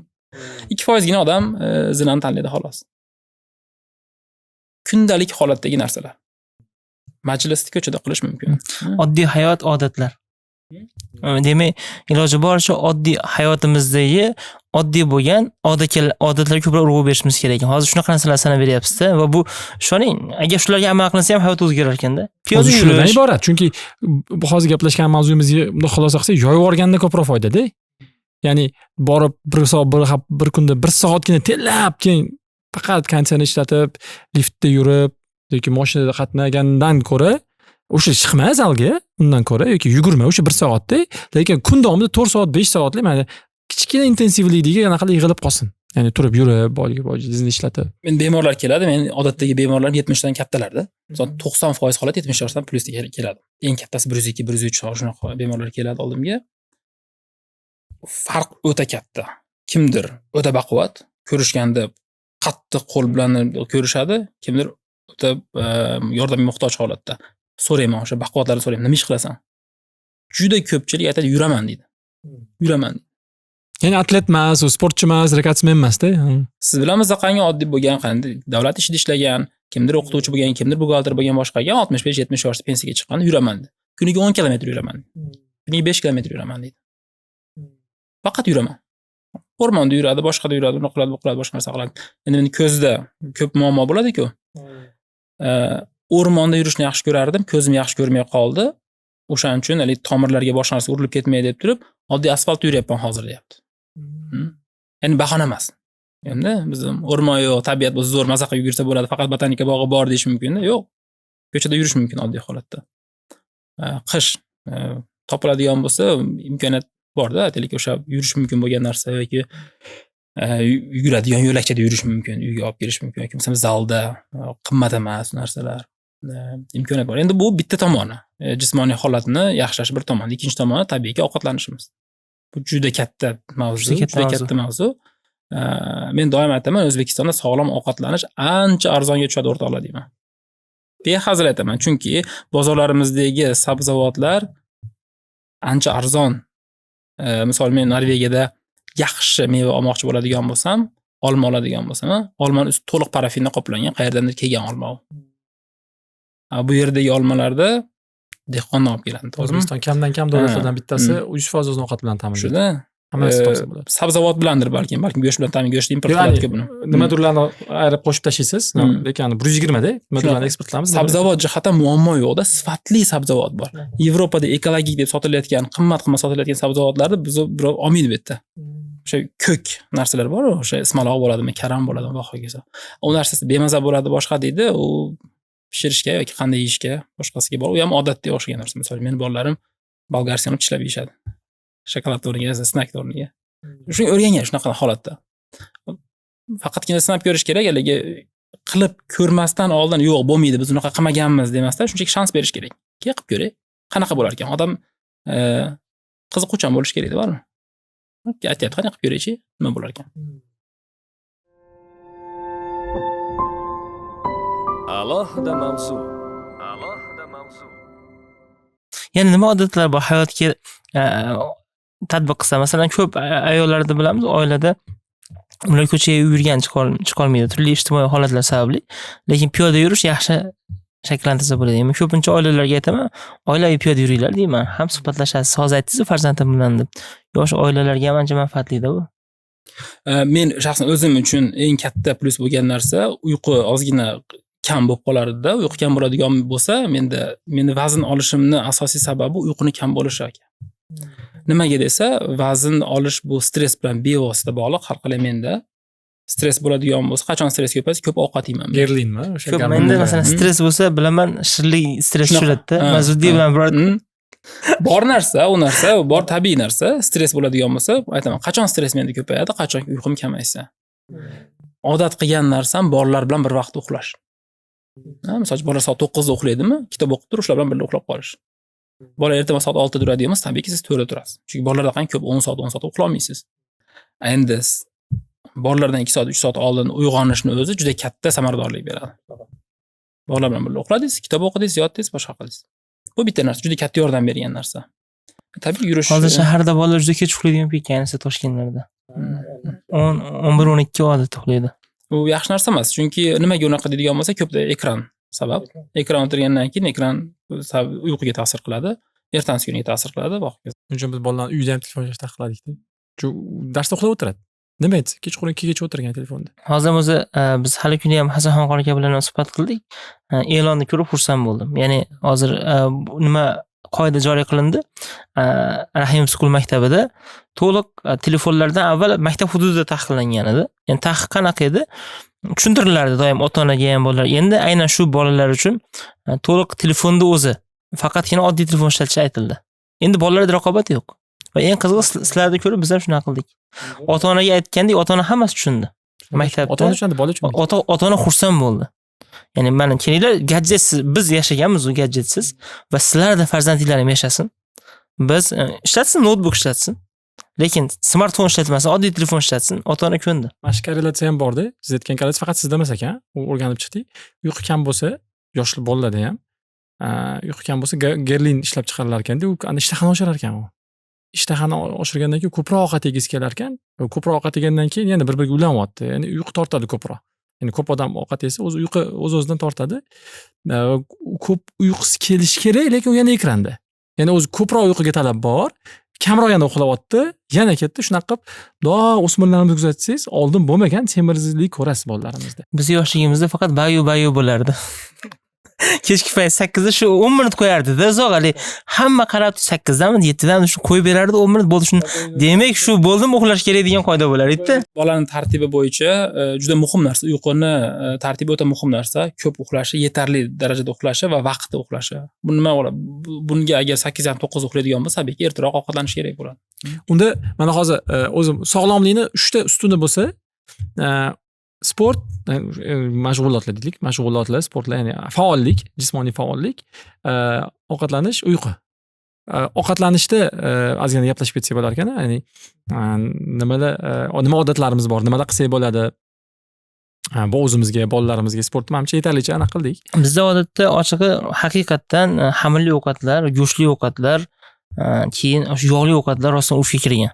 istalgan ovqatimiz shunaqa va odatdan o'zim ham shularni yaxshi ko'raman. Bu To'g'risini yer- aytavering. ha, bu yerda hozir meni nima deydi, sizga yoqadigan gap gapiraman. Go'shtdan, yog'dan qo'rqishimiz kerak emas. Noto'g'ri narsa. Biz kallamizga singdirishgan yog' yomon, go'sht yomon, yog' unaqa emas. Aksincha, go'sht, yog' undan qo'rqish kerak emas. Agarda biz non qismini, xamir qismini, shirinlik qismini nazorat qilaylik, go'shtni qancha yesizda muammo yo'q bo'lmaydi o'shanda. Eng muammoli narsamiz xamirli narsalar, nonlar, aynan o'sha menda uglevod deymiz-ku, karbohidratlar. Shu narsa. Non eng asosiy sababimiz non. Semirtiradigan narsamiz. Biz o'zi Non- shunaqa. Non degan xamirli narsalar-da, xamirli narsalarda. Ha, o'zi qoida bor. Undan bo'lgan. Non bilan Ha. shakarni organizm uchun farqi katta emas. Shunaqa. Kaloriya ham glyukozada o'zi. Bor tarkibi parchalanadigan tarkibi bir xil glyukozaga parchalanadi. Faqatgina bittasi shirinroq, ikkinchisi sal shirinroq. Bittasi polisaxarid, bittasi disaxaridda. Anaqa bizda qoida bor o'zi, uyda ham qoida bor. Men do'stlarim, ozmoqchi bo'lgan do'stlarimga ham aytaman. Sizga ham aytdim shakal bu narsani. Hamma narsani chekib tashlash shart emas odam o'zini. Ma'lumot o'rnida men ozdim-ku, 3 mahal ovqatdan o'zi yeyman. Ratsion bo'yicha yashagan xolos. Aytganingizdek, menyuyimdan o'sha non asosiysi shirinliklar olib tashlaganman. 3 ta narsa o'zi. 3 ta narsani olib tashlasa odam ozuradi, nima yesa ham. Bu o'sha hozir aytganimiz non, polisaxaridlar, ya'ni non va xamirli mahsulotlar hammasi ichiga kiradi. Bizda ko'p yeyiladigan qolgan ikkitasi kartoshka va guruch. Bo'lmasa shuni olib tashlasa qolgan hamma narsasini yeyversin. Steak yeydimi, yonida uni sabzavotlari bilan yoki boy joyda grechka yeydimi, uni grechka qanaqadir yonida mosh yeydimi. Ya'ni asosiy mana shu 3 ta narsada. Shuni agar yo olib tashlasa yo cheklasa, endi tabiiy guruchni olib tasha olmaymiz biz, lekin cheklasak odam ozayotganini sezadi-da. Keyin odamlardagi yana eng katta muammo o'sha ozish davrida yoki sog'lom hayotga o'tish davrida odatda odamlar ovqatlar, mana deylik, mana shuni ochib ichsam, men o'zim ovqatlanganman deb his qilmayman. Psixologiyada bu, chunki bu suvni qabul qilaman, lekin ichida kaloriya bor-ku. Bu yana organizm ishlatib yuboradi. Odamlar xuddi shunaqa qilib 6 soatlik normani buzib qo'yadi-da. Bunaqa qancha bor ekan? U Normal kaloriya bo'ladi. 250. Shakarli mahsulotlarda kaloriya juda yuqori darajada bo'ladi. Menda bitta qoida qilganman. Kaloriyani ichish kerak emas degan qoida bor menda. Suv faqat. Kaloriyani ichish kerak emas. Kaloriya ichish kerak emas. Ichiladigan kaloriya bo'lsa mumkin emas. Bu ham qoida. Kolani 2009-yildan berimikin Ichmaysiz. ichmayman. Demak, ancha oldin paket qo'ygan ekansiz-da. 1 litr kolada 1 litr kolada 500 kaloriyada. 500 mi shunaqa edi. 1 litr. O'shaning uchun Undan yuqoriroq ekan. 200 mi? 200 ham bo'lishi mumkin. 500 bilan 200 orasida. Keyin sok bo'ladimi, boshqa narsa bo'ladimi? Ichadigan bo'lsa. Chunki xuddi siz aytganaqangi to'yimlik hissi bo'lmaydi. Ko'p ichib qo'yganingizni bilmaysiz. Eng qizig'i, choyda kaloriya yo'qligini keyinchalik tushundim-da. Choyda kaloriya bo'lmasa keyin. Choyda kaloriya yo'q. Choyda, qora qahvada. Yo'q, qora kofeda yo'q. Kaloriya juda muhim narsa. Kaloriyani qanday qilib sanash qiyin u bu deyishadi, lekin birinchi hech bo'lmasa nima yeyapsiz, qancha yeyotganligingizni baholaydigan bo'lsangiz, o'zi qolip paydo bo'lib qoladi. Ha, bunaqa yevordim, taxminan bir 1000 kaloriya oshirib yubordimda, hozir chiqib turib 1,5 soat yugurishim kerak degan narsa bo'ladi. Shunaqa o'tirib, keyin o'ylaysizda, bitta banan yeydigan bo'lsam hozir, uni yoqishim uchun 1,5 soat yugurishim kerak, shuni yemay qo'yaveray shuni. Shunaqa deyishgan. Endi o'zi odamlar yeydigan odatiy iste'mol mahsulotlari 50 tadan oshmas ekanda. 50 ta 70 ta atrofida bo'lar ekan va bular bemalol yo'qlab olsa bo'ladi. Bo'ladi, lekin kartoshkani cheklashga harakat qilganmiz. Yo'q, mana eng qizig'ini aytaman, men hatto qora non ham yerdim. Mana qarang, hozir men korzinkaga kirsam, qaysi non necha kaloriya berishini ham bilaman. 100 grammi necha kaloriya berishini, shu yerda korzinkani 365 degan noni bor. Eng kaloriyasi kami shu. Uglevod kami bo'lgan, nisbatan foydali mahsulotlar ko'p bo'lgan shu. Va eng qizig'ini aytaman, bu arzon bo'ladi. Masalan, oddiy kaloriya pulda chunki. Ovsyanniy kasha borku, 365 ligi 5000 so'm turadi. Undan 2 hafta choy ichingiz bo'ladi. Ertalabki choyingizga 2 hafta ishlatsangiz bo'ladi, 5000 yoki 5500 turadi. Narxi juda arzonda. Eng qizig'i, siz shu narsalarga o'rganganingizdan keyin 5, 6, 7, 8 yoshli bolalaringiz ham ko'rib turib, shu narsani o'rganib, ko'rib turib shuni oladi-da. Misol uchun, uyda men bolalarga o'zim ichmaganimdan keyin tabiiyki uyda olib kelmayman. To'g'ri, lekin ularga butunlay taqiqlagan narsa yo'q. Chunki bola-ku xohlaydi, boshqa narsa qiladi. Marhamat, aytaman, borib ol. Olishmaydi, ba'zi qiziqib oladi, nimadir oladi. Do'konga borib shakar olishga, shirinlik olishga unaqangi qattiq qarshilik yo'q. Ya'ni taqiq degan narsa yo'q. Mening uyimda bolalarga taqiq yo'q ko'p narsaga. Deyarli taqiq yo'q. Xohlagancha yeyish mumkin, xohlagan narsa qilish mumkin, lekin uyda o'zi bo'lmaydigan bo'lsa, iloji yo'q u narsani yeyish, to'g'rimi? Bolalar ham e'tibor beradigan bo'lib qoladi shu narsaga. Siz bilan Hasan Qorikan tanishtirib qo'yishlaringiz kerak ekan o'zlari. Juda mazali gaplashishadi Qorikan siz bilan. Qorikan ham xuddi shunaqa, ya'ni taqiq qilmaslik kerak, bolaga tartibda o'rgatish kerak deb tushuntirishdi-da. Ya'ni uning uchun tartib o'zida ham bo'lish kerak ekan. Ba'zi oson narsa emas. Bu haqida gapiryapmiz, lekin bir necha yillar davomida eshitilishi oson. Mana hozir aytilsa hamma men bilaman buni deydi. Piyoda yurish foydaliligini bilaman. To'g'ri ovqatlanish foydali, lekin odatga aylantirish eng qiyin ekanda. Odatga aylantirish uchun insonning mafkura, fikr, tafakkur, g'oyalar to'g'ri kelishi kerak ekanda. Endi ovqatlanish bo'yicha ham bitta life hack borda. Ya'ni sport bo'yicha ham gaplashdik, ikkita life hackki. Bittasi siz aytdingiz kichkina boshlash. Biz ham hozir o'tirib o'yladimda, shuni ishlatgan ekanmiz, lekin anaqa qilmasdan, ya'ni ongsiz ravishda ishlatgan ekanmiz. Ba'zi kunlari ikki sherigimizda ham bo'lmasdi-da, motivatsiya boshqa bo'lardi. Borib zalga bitta aylanib kelaylik derdik. Borardik. Forma almashtirardik, keyin ketamiz derdik, lekin borib forma almashtirganingizda, kiyim almashtirganingizda keyin bo'pti, shug'ullanib qo'ying deysizda. Ya'ni qilgan ekanmiz-da. Ya'ni shu usullarni gaplashdik. Ovqatda ham usullari, menimcha Bek aka ham uyida qo'linglar, kontekstni sog'lom ovqatlanishga moslashtirib qo'yish kerak. Ya'ni shu vaziyat sizni sog'lom ovqatlanishga undashi kerak. Muzlatkichda o'sha deylik, shirinlikda turmasligi, bozorga qilayotgan paytda demak shunaqa do'konlarga kirmaslik, ya'ni shirinlik sotadigan do'konlar bor-ku, mana hammamiz biladigan. Bolalar bilan ayniqsa kirmaslik. Keyin stol ustida bolgarskiy qo'yib qo'yish yeyish uchun bolalar stol ustida turish kerak-da u. Stol ustida konfet tursa yoki pryanik tursa o'shani yeydi ular. Endi chunki endi odam mana ongisidan o'tib ketibamda olib yeb ketadi-da. Lekin keyin katta bo'lib tushundim, men biz adamiz olma qo'yib qo'yar ekanlar. Olma qirs yeb ketaverardik-da. Ya'ni shu muhitda injiniring qilish, ya'ni muhandislik qilish, ya'ni muhitda shunaqa dizayn qilishki, oson bo'lsin, shu sog'lom yashash. Bunda muzlatkich ochganda grechka, guruch, ya'ni sog'lom narsalar, o'tlar, bolgarskiy, bodring, yaxshi tursa, bolalar bodringni rosa yaxshi ko'rib yeydi. Qirsan suvlar sachrab chiqadi-da. Yaxshi ko'rib yeydi. Shunaqa narsa tursa, shuni yeydi. Lekin agar tort tursa, deylik, o'sha keks tursa, boshqa tursa, uni yeydi-da. Lekin mana bunaqa ichimliklar tursa, buni ichadi. Suv tursa, suvni ichadi. Mana shunaqa endi bozorliklarni, savatlarni to'g'irlash, keyin ba'zan so'rab qolishadi bizni bolalar ham, chips otdi-ku, ana chips oldi-ku, chips olmaymizmi biz ham, yemaymizmi deydi. Siz olmaysiz, siz oilaviy olmasligingiz mumkin. Lekin boshqa bolalarning qo'lida ko'radi, qiziqadi. Shu payt izoh berish ham yaxshi ekan. Ya'ni buni oladiganlar bor va u shirin narsa, odam yegandan keyin yegisi keladi. Lekin biz oilamizda yemaymiz.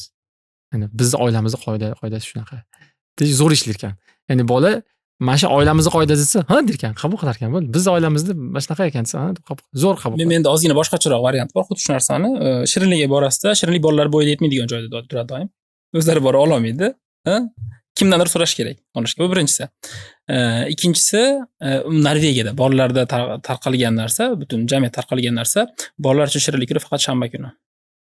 Bolalar bir hafta kutadi shanbani, o'sha kunigina shirinlik yeydi. Bu Norvegiyada odatga aylantirilganmi? Jamiyatda shunaqa. Misol uchun shanba kuni shirinlik yeyish bolalarda bor. Bizda juma kuni qilib qo'ysa bo'lar ekan.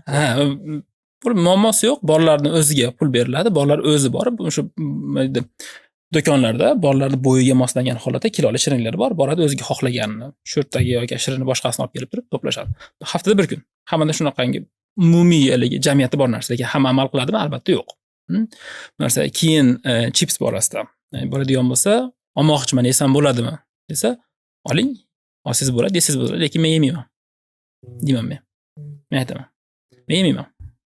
Aysam yemaydi. Boshqa izoh yo'q. Men rostdan yemayman chipsni boshqa, lekin butunlay yemayman emas. Hozir olasan-ku, men yemayman shuni. Shu ma'noda men olib yeysiz bo'ladi. Oladi, muammo yo'q. Lekin odat turga kirmaydi.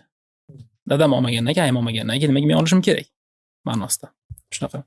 O'zimizga, lekin boyga aniq ham ishlaydi injiniring. Ya'ni o'zimiz atrofimizda ham o'sha zararli ovqatlarni olmaslik, bozorga qilganda sog'lom oddellarga kirib, ya'ni bo'limlarga kirib sog'lomlarni olish menimcha ancha yordam beradi. Chunki bizni o'sha oshxonalarimizda ham, atrofimizda ham, do'stlarimizda ham, choyxonalarimizda ham muhitimiz shunga targ'ib qiladi-da. Shuning uchun biz endi o'rganganmiz-da bu narsaga.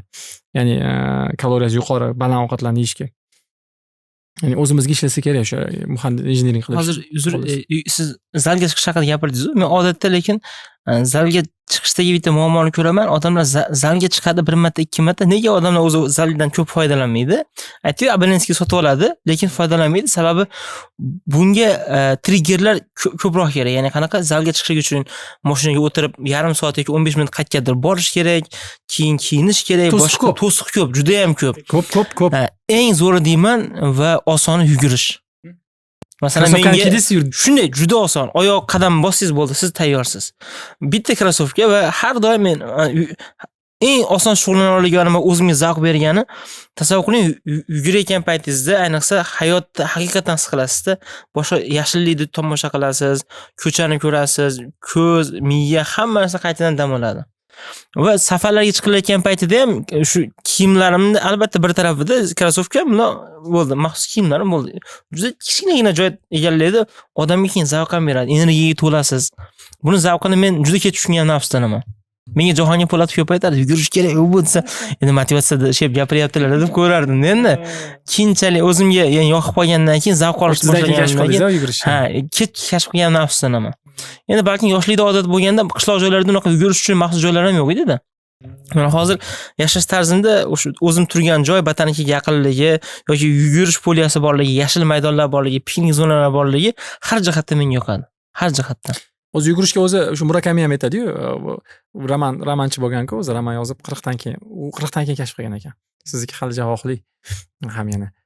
Qaysi sport bilan shug'ullansam ekan deb o'yladim deydi. Romanni o'qisangiz, tavsiya qilaman, rosa yoqadi sizga, chunki men marafonda anaqa qildim, marafonga qatnashdan oldin o'qib, marafonda eshitib yurdim. Yugurasizmi marafonda? Yo'q, o'tmadim registratsiya. O'ting, aka yugurasizmi? Qaysi anaqa Samarqand marafonda o'tyapsizmi? Toshkentdami? 5-kuni. Men rejamda yo'q narsa. Sababi yo'q. Agarda kichikroq bo'lsa kilometr deyman, Toshkentda bo'lsangiz agar.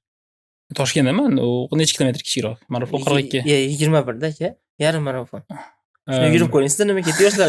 Yoshlar ilhom oladi. Ko'ribsiz-a, bagizlik shitdiga. Rahmat ko'raman, vaziyatga qaraymiz. Bular yopilmagan bo'lsa, men registratsiya qilib qo'yaman. Vaziyatga qaraymiz, chunki kilometrga boramiz.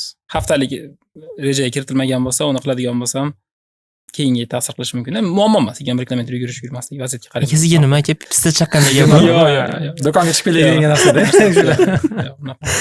100 kilometr yugurdilar. Ko'k o'tgan safar kelganlar. Yo'q, 100 kilometrda Surxondaryoda 100 kilometr yugurdilar. Hozir aytib o'tmadingiz, siz adashmasam Sahroy Kabirda 100 kilometr yugurdingiz, to'g'rimi? Sahroy Kabirda yana. Shu ultramanni man o'shani tasavvur qilman deb, 100 kilometr Sahroy Kabirda. Ya'ni uyaltirmaylik bo'ldi ko'pani. Nima deyapsiz, Murakami ham shuning uchun yugurish tanlagan. Hozir hayolim kelib qoldi rostdan ham o'ylaganda, ko'p safar qiladi. Zal ham yordam topa olmayman. Haqiqatda borish kerak, topish kerak, yashagan joyimda bo'lmasa-chi. Velosipedni ko'tarib yurishim kerak, velosipedga alohida joylar kerak, mashina urib ketmaydigan joy bo'lishi kerak deb oxiri yugurish tanlaydi. O'ylasam deydi, yugurishim uchun bitta krossovka bo'lsa bo'ldi ekan deydi. Bir juft krossovka. Men yugurishim uchun aniq emasdan, men bu suhbatdan keyin yurishni aytaylik. Masalan, yugurishgacha bo'lgan muddat yurish bor. Yurishga yo'lga qo'yish kerak. Chunki yugurish degan bo'lsa, nima bo'ladi? G'ayrat bor, motivatsiya bor, chiqib turib, qattiq yurib ketish qiyin. Yuguradigan bo'lsa, jarohat oladi. Oddiy yurishdan boshida yura olmaganman. Oddiy zoriydi. Men yurgan chiqqanman boshida. Yurardim-da. Juda zo'r narsa. Yurish yaxshi narsa. Shunaqa. Endi bu narsani faqatgina bunga fokus qilgandan keyin ovqat qismida bitta narsani aytmoqchi edim. O'shaligi suli yeyish odatga kirgan-ku, ko'pchilik suli, keyin ko'pchilik aytadi kompot ichish kerak yoki sok bilan boshqa narsa bo'ladi reklama hisobiga. Aslida juda ham to'g'ri narsa emas shu narsa. Sen kashish to'g'ri emas deyapsizmi? Juda ham to'g'ri narsa, ayniqsa vazn yo'qotish borasida. To'g'ri, kaloriyasi nisbatan kam. To'g'ri, issiq non bilan qaymoqqa nisbatan kamroq bo'lishi mumkin, lekin optimal usul emas bu narsa, chunki asosiy tarkibi uglevoddan iborat uni. Uglevod qisqa bo'ladi va soat 10-11 keyin qorningiz och qashni boshlaydi. Eng yaxshi varianti tavsiya qilinadigan ertaman nonushtaga 30 gram miqdordagi proteinli nimadir yeyish. Yo, odamlarga 30 gramlik proteinli narsa siz aka aytaylik, masalan, yo'q, aytaylik, tuxum deydigan bo'lsak, tuxumda bittasida 6 gram protein bor o'rtacha, tuxumda. Oqidami? Oqida. O'zida umumiy. Yoki bo'lmasa, aytaylik, tvorog bo'lishi. Kaloriya oshib ketib qolmaydimi? Tuxumda, tvorogda kaloriya yo'q. Kaloriyadan qo'rqish kerak bo'lmagan holatda, 30 gram protein yo'lga qo'yadigan bo'lsa, juda katta yordam beradigan narsa shu. Qovurilganmi buni yoki qaynatilgani yaxshiroq. Qovurilgan yog' qismi ham bor-ku, yog' qismi bo'ladigan bo'lsa, 10 ml bo'ladigan bo'lsa, uni tarkibiga 100 ml qo'shiladi, 1 ga 9 3 hisobida. tvorog eng kaloriyasi past, lekin protein qismi ko'p bo'lgan 20 narsa. gramm, 100 gramm deydi. 100 grammli tvorogni ichida shakar qo'shilmagan, mayiz qiyom qo'shilmagani, endi men bu yerda bilmayman. Norvegiyadagi holat 72 kilokaloriya 100 grammida. Men 400 gramm tvorog yeydigan bo'lsam, 400 gramm yeydigan bo'lsam 300 kaloriyadan pastroq bo'ladi. Vaholanki 80 grammgacha protein yeyish mumkin bo'ladi. Shunaqa 20 gramm, 100 gramm. Protein borasida qo'shimcha qanaqadir kukun yeyish, boshqa narsa qilish shunaqa bo'lishi shart emas. O'rtacha holatda olib turib, endi alohida muskul chiqaraman deb shug'ullanmagan odamlar bo'ladigan bo'lsa, o'rtacha holatda 1 kilogramm vaznga 1,2-1,5 gramm yetib ortadi. 2 gramm bo'lishi shart emas. Zo'r lifehack bo'ldi. Misol uchun meni vaznim 80 gramm bo'ladigan bo'lsa, men 150 gramm protein yeyishim haqiqiy zalga chiqib turib muskul chiqaradigan darajadagi bo'ladigan bo'lsam 150-160 yesam bo'ladigan narsa. 130 normal holatda. Hech qanday muammosi. 130 gramm proteinni oddiy ovqatlardan hech qanday muammosi deya olaman, topa olaman men. Kunlik. Misol uchun o'sha nima bo'ladi? O'sha kartoshka ovqat bo'ladimi, go'sht bo'ladimi yoki osh bo'ladimi, nima bo'ladigan bo'lsa ham. O'zi qisqa uglevodlar deysiz boya, suvlarga o'xshagan qisqa uglevodlar, suvlar, keyin shirinlik, boyagi konfetchalar yoki pryanikchalar, shularni yaqinda bilib qoldim men. Qarang, shuni o'qimagan ekanmiz biz institutda. Qondagi pik glyukozani kamaytirar ekanda, ko'paytirar ekanda. Ya'ni birdaniga to'qlik his qilasizda. Shuni hisobiga insulin ko'p miqdorda ajralib, qonni o'zi normadigini ham olib kirib ketar ekan. Shuni hisobiga soat 11 da qorningiz eskidan yana ko'proq ochar ekan. Ya'ni odam nima semiradi shirinlikdan desa, shirinlikni o'zida kaloriya ko'p bo'lgandan emas, u ishlatib oladi kaloriyani. U shirinlik yegandan keyin 2 soatdan keyin qornida eskisidan ko'proq ochadi. O'shani hisobiga, ayniqsa nonushta bo'lsa, kechqurun yesa yarim kechasi qorni ochadi uni. Shuning uchun shirinlikning asosiy zarari shundan, uni ichida glyukoza ko'p-ku. Ko'p qonda glyukoza chiqib ketadi-da, insulin yugurib chiqadi, ketdi olib kirib ketamiz deydi. Qondagi yurgan glyukozani ham olib kirib ketadi. Ochlik hissini beradi, aytaylik. Ochmasdan turib ochib qoladi. Shunaqa 7,5 da glyukozaga boy narsani yeb olindi, uglevodga boy narsa yeb olindi. O'sha paytdagi glyukoza oshgandan keyin organizmni o'sha aytgandek javob reaksiyasi sifatida insulin oshadi, chunki glyukozani uni iste'mol qilib o'zlashtirish kerak-ku. Keyin tushib ketadi, yana ochlik hissi paydo bo'ladi. Ochmagan holatda, ya'ni qorin narsa bor. Ehtiyoj bo'lmagan holatda, kerak emas holatda qorin eskizda holatdan ham ochadi. Chunki ochlik o'zi qondagi glyukozadan keladi. Shuning uchun shirinlik semirtiradi. Ertalabdan shuning uchun iloji boricha qisqa uglevodlarni yemagan yaxshi. Shu suvlarga o'xshagan shakarli narsalar, o'zi shakari bor hamma narsa, shirin nimadirlar-da, ya'ni siroplar, shular bo'lmagani yaxshi. Ovqatlanishda unaqa murakkablashtirish kerak emas. Yeyotgan paytda qancha protein yeyapman? Alohida proteinga urg'u bergan holat emas, shunchaki o'shani o'ylagan holatda. Misol uchun non yedim, osh yeydigan bo'lsam, ikkalasini tarkibida qancha protein bor? Siz aytyapsiz, 50 dan oshib ko'p narsa emas. Odam 2 hafta shuni ustida ishlaydigan bo'lsa, bilib qoladi o'zi. Birdaniga. Ayniqsa ayollar o'rganish kerak ekanda, ertalab taom tayyorlaydigan odamlar ham ko'proq ayollar bo'ladi. Oilada ayollar ham bu narsani o'rganish kerak ekan. Siz menga bunaqangi qilib bering deydigan bo'lsa, shuni qilib beradilar.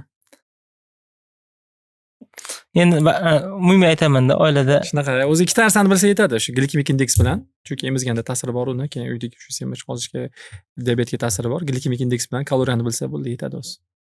Keyin uyquni nazorat qilish uchun telefonni yo'qotish juda katta rol o'ynaydi, chunki men eshitdim, men bilmasdim bu narsani. Ayollar orasida telefon, ya'ni Reelsga, boshqaga bolalar uxlagandan keyin kechqurun bo'lish berilish holati juda ko'p ekan jamiyatimizda. 15 million. Jamiyatimizda dunyoda ikkinchi o'ringa chiqdikmi? Adashmasam 15 million, ya'ni birinchi o'ringa chiqib qolgan bo'lsa kerak. Bu narsa nima qiladi? Bu narsa tabiiyki Manchester City ham shuni bilib qolib, Abduqodir Husanov ko'rsatadi faqat. Nega? Axborot oshirish uchun. Eng ko'p kiringda sahifasiga Abduqodir Husanov ko'pda. Yigitda aybi yo'q. Umumiy aytaman-da. Chunki qaysi video men aytyapman, trenermi, boshqasi mali eng mashhuri bor-da, Hollandmi? Ulardan ham ko'proq ko'rilar ekanda. Abduqodir Husanov Reels'ni Instagram qaytib ochganimda birinchi Abduqodir Husanov ko'rsatildi. Faqat shu chiqib kelardi-da. Nima bo'ladi? Yana o'shanga qaytadigan bo'lsak, chunki kun davomida boshqada band bo'ldi. Kechqurun ishlar tugadi-da, o'tirib Reels ko'rilyapti, 1 soat 1,5 soat vaqt ketdi. Uyquga 2 soat surildi. Uyquga ta'sir qildi, surildi. Uyqu qisqa bo'ladi, chunki ertaman yana hammadan erta turish kerak. Keyin stress bo'ladi tabiiyki. Stressni bosish uchun shirinlikka ehtiyoj bo'ladi. Shirinlik ko'payadi. Bu narsa shirinlik do'konlari ham ko'payib o'tgan bo'lsangiz. Bu narsa yillar davomida davom etadigan narsa. Bir ustiga yig'iladi-da.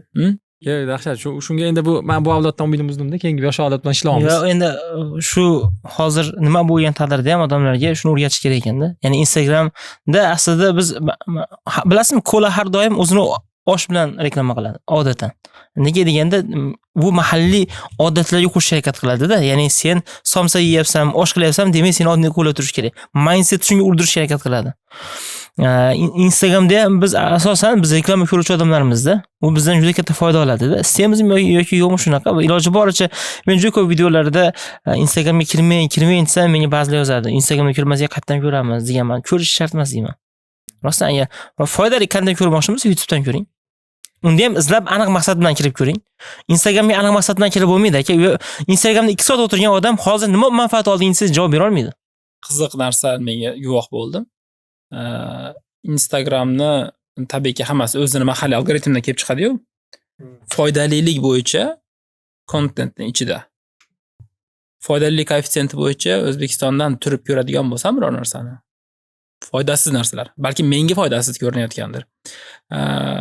Yevropadan turadigan bo'lsam, ko'proq sport haqida boshqasi sifatida chiqadi shu narsa.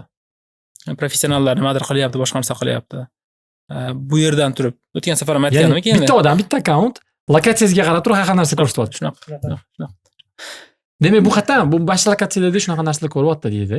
Shu narsa tushyapti deydi. Shu narsa zo'r bo'lyapti, bu ham qiziqsa kerak deb turib. Xuddi shunday bo'ladi. Endi o'tganingizda alohida mavzu, ekranda boshqa narsani taqiqlash, bilmayman qanchalik taqiqlash to'g'ri bo'ladi, lekin biz boshqa chora ko'rmadik. Chunki xotira pasayyapti, hasad ko'payyapti, o'rgatgan narsamiz esidan chiqib ketyapti bolalarni. 3-4 tasidan olib qo'ysak, men o'rtog'imda bor deb ota-onasiga aytyapti. Ya'ni juda ko'p, ya'ni uxlashiga zarar, darsda uxlab o'tiribdi, kech uxlayapti. Kech uxlagandan keyin gerling ko'payyapti, ishtahasi ko'payyapti, ko'p ovqat yeb qo'yyapti. Ko'p ovqat yegandan keyin semiryapti. U ko'proq semizroq organizmga ko'proq uyqu kerak, lekin u kechasi telefonda o'tiribdi, chunki kunduz kuni maktabda ruxsat yo'q unga. Yana qaytib, ya'ni siklda bu kimdir olib chiqib qolish kerak u yoshlarni. Shunaqa majburlash kerak. Shundan kerak taqiq faqat telefongami yoki ekrangami? Ekranga. Planshet ham taqiq. Nega? Chunki masala unda ham risk ko'rsa bo'ladi. Notebookka taqiq yo'q. Kompyuter taqiq yo'q. Chunki kompyuterda bu qiyinda juda ham. Kompyuterda risk ko'rish qiyin. Juda ham qiyin, zerikib ketadi. Narsa shunaqa. 10 minut, 15 minutdan keyin chunki scroll qilish qiyinda kompyuterda mo'ljallanmagan o'tirish kerak-da. Telefondan osonroq. Demak, laptopga, notebookga mumkin, telefonga ruxsat yo'q. Bo'ldi. Biz asli o'sha algoritm taqiqlaymiz-da. Hozir men bek aka, agar siz bunga qarshimisizlar, noto'g'rimi, siz noto'g'ri deb aytamiz. O'zi taqiqlamasi kerakmi, taqiqlamasi kerak, lekin ota-ona agar bola bilan hamma ota-ona xuddi ta'limchida bo'lib turib, bola bilan ishlay olganda edi boshqa masala, lekin ona ham, ota ham odatda band yoki ishi bor, boshqa, ya'ni hamma biz istagandaqa bolani tarbiya qila olmaydi, lekin va bu telefon bilan bog'liq muammolar bu 21-asrda 2010-yildan keyingi muammosi. Bungacha, ya'ni yaqin 15 yil avval dunyo bu muammo bilan to'qnash kelmagan va bunga qanday yechim borligi bo'yicha ilmiy bir izlanish yoki butun dunyoga tushadigan qolipi yo'q. Yo'q, men O'zbekistonda ham muammo og'irroq. Aynan O'zbekistonda og'irroq. Yo'q, fikrlar qo'shilaman. Misol uchun taqiq deganda ekranga taqiq deb eshitaman-da ko'proq joylarda. Men o'shani aytamanki, yo'q, ekran taqiq qo'yish kerak emas, chunki notebook orqali butun umrimiz, butun hayot mazmun, fan, ta'lim qancha foydali narsa bor misol uchun. Endi tushundimki, demak, taqiq smartfonga, umuman shu narsaga. Biz uyda ham mumkin emas, bolalarda telefon yo'q. Bu hech qachon bo'lmagan. Hatto YouTube ham yo'q bolalarda. Yaqinda qizimga PlayStation 4 oldik. Nega oldik PlayStation 4? Chunki disk qo'yib kino ko'rish mumkin. Chunki DVD player topolmadim men.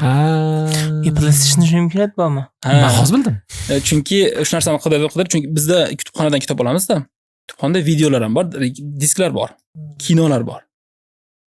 Qanday qilib qo'ysam bo'ladi DVD player qidirdim, topolmadim. Keyin bittasi aytib qoldi, PlayStation 4 da imkoniyat bor, 3 ta imkoniyat bor. Ishlatilgan olib kelib qo'ydim. Har safar kutubxonaga borganda kino olishadi-da, DVD disk olib qo'yishadi. Shunaqa, zo'r bo'ladi. Shunda odam kinoni oxirigacha ko'rib qo'yadi. Chunki unda boshqa tanlov yo'q-da. Bir hafta uchun bitta o'sha film kechasiga o'xshagan narsa bo'ladi. Hammamiz o'tiramiz, popkorn, o'sha narsalarda o'tirib kino ko'riladi. Boshqaga o'tish, tanlash boshqa narsasi yo'q. O'zlari tanlaydi o'sha hafta uchun. Bor haftasiga 4 kun ishlaydigan odamning gapida bu. 4 kun mahalla ham aka ishingiz? 3,5 kun. 3,5 kun, ha? Kamayapti ham sekin kamayarkan endi. Shunaqa, lekin buni qilsa bo'ladi hamma. Ya'ni biz ham hozir anaqa biz bolalarda telefon yo'q, smartfon yo'q, umuman anaqa qilmagan, o'rganmagan, planshet ham ishlatish mumkin emas. va hozir endi nima yechimga kelyapmiz. Men endi buni bilmasdim to'g'risi. Disk qo'yish hozir diskni ham qayerdan olaman deb fleshka variantiga kelyotgandim men. Ya'ni fleshka olib preload qilib qo'yaman-da, anaqalarni, ko'rsatuvlarni. Keyin o'sha ko'rsatuvlarni bir haftada bir marta ko'ramiz. Chunki biz oldin yoshligimizda eslasangiz bir nima kutib o'tirardik vaqtini, keyin qo'yilardi-da. Va men yoshlarda hozir ko'rayotgan narsam o'sha bitta videoni oxirigacha ko'rmayapti-da. Qizuv bo'lsa ham, foydali bo'lsa ham ko'rmayapti. Nimaga desa, chunki algoritm bu yog'odigini unga ko'rsatib turibdi, "Mana bor" deb ko'rsatib turibdi. Demak, uni o'zida ko'ra olmaydi. Yaqinda 4 soatlik biz bilan bir qildik-ku, 4 soatlik video. Ya'ni bitta shunaqa video chiqardik-da, statistikasini ko'rdik. 1% shu videoni ko'rib, "Azdaka nimaga bundan uzoqroq qilmadi ekan" dedim-da. Keyin 6 soatlik chiqaramiz, mayli. 0.7% odam oxirigacha ko'ribdi. 100 ming ko'rish bo'lgan. 100 ming ko'rish bo'lgan. 0.7% odam oxirigacha ko'ribdi shu videoni va izohladi. Keyin boshqa kanallarga ham linklarni qayerda kim tarqatgan ekan deb o'qib chiqdim-da. Shunaqa gaplar borki, men shuni ko'ra oldim oxirigacha deb. Qoyil deb. Shuni oxirigacha ko'rdim, ya'ni amalladim. Hech bunaqasi bo'lmagan. Birinchi meni oxirigacha ko'rgan videoyim. Men video maqtashni aytmayapman. Ya'ni bu ish bo'lib qopti hozir. 4 soatlik videoni oxirigacha ko'rish, biz uzuklar hukmdori 9 soat bo'lardi, o'tirib ko'rib qo'yardik-da. Ya'ni hech narsa emas edi-da.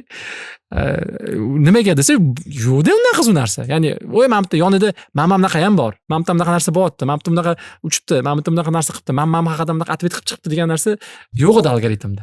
Hozir sport haqida, sport mavzusi chetlab ketdi deganga o'xshaydi, lekin mana shu narsani o'zi ham juda katta sportga imkoniyat beradi. Chunki shu narsalar haqida cheklash, shunaqangi qilish imkoniyatlari bo'ladigan bo'lsa, bu narsa bevosita vaqt beradi bizga. Eng qiziq narsa ham sport bo'lib qoladi, kimni o'ylab qarasa. Eng qiziq narsa, chunki bu tana o'zi mukofot xohlaydi-ku, odam qilayotgan narsasidan mukofot xohlaydi va ekran, shirinlik, bunday o'ylab qarasangiz hammasi arzon mukofotlar-da. Murakami nima dedi? Arzon dofamin. Ha, men deydi, yuguraverganimdan deydi, yugurib maza qiladigan bo'lib, kabiga yugurgan bo'lib qoldim deydi. Rostdan shunaqa.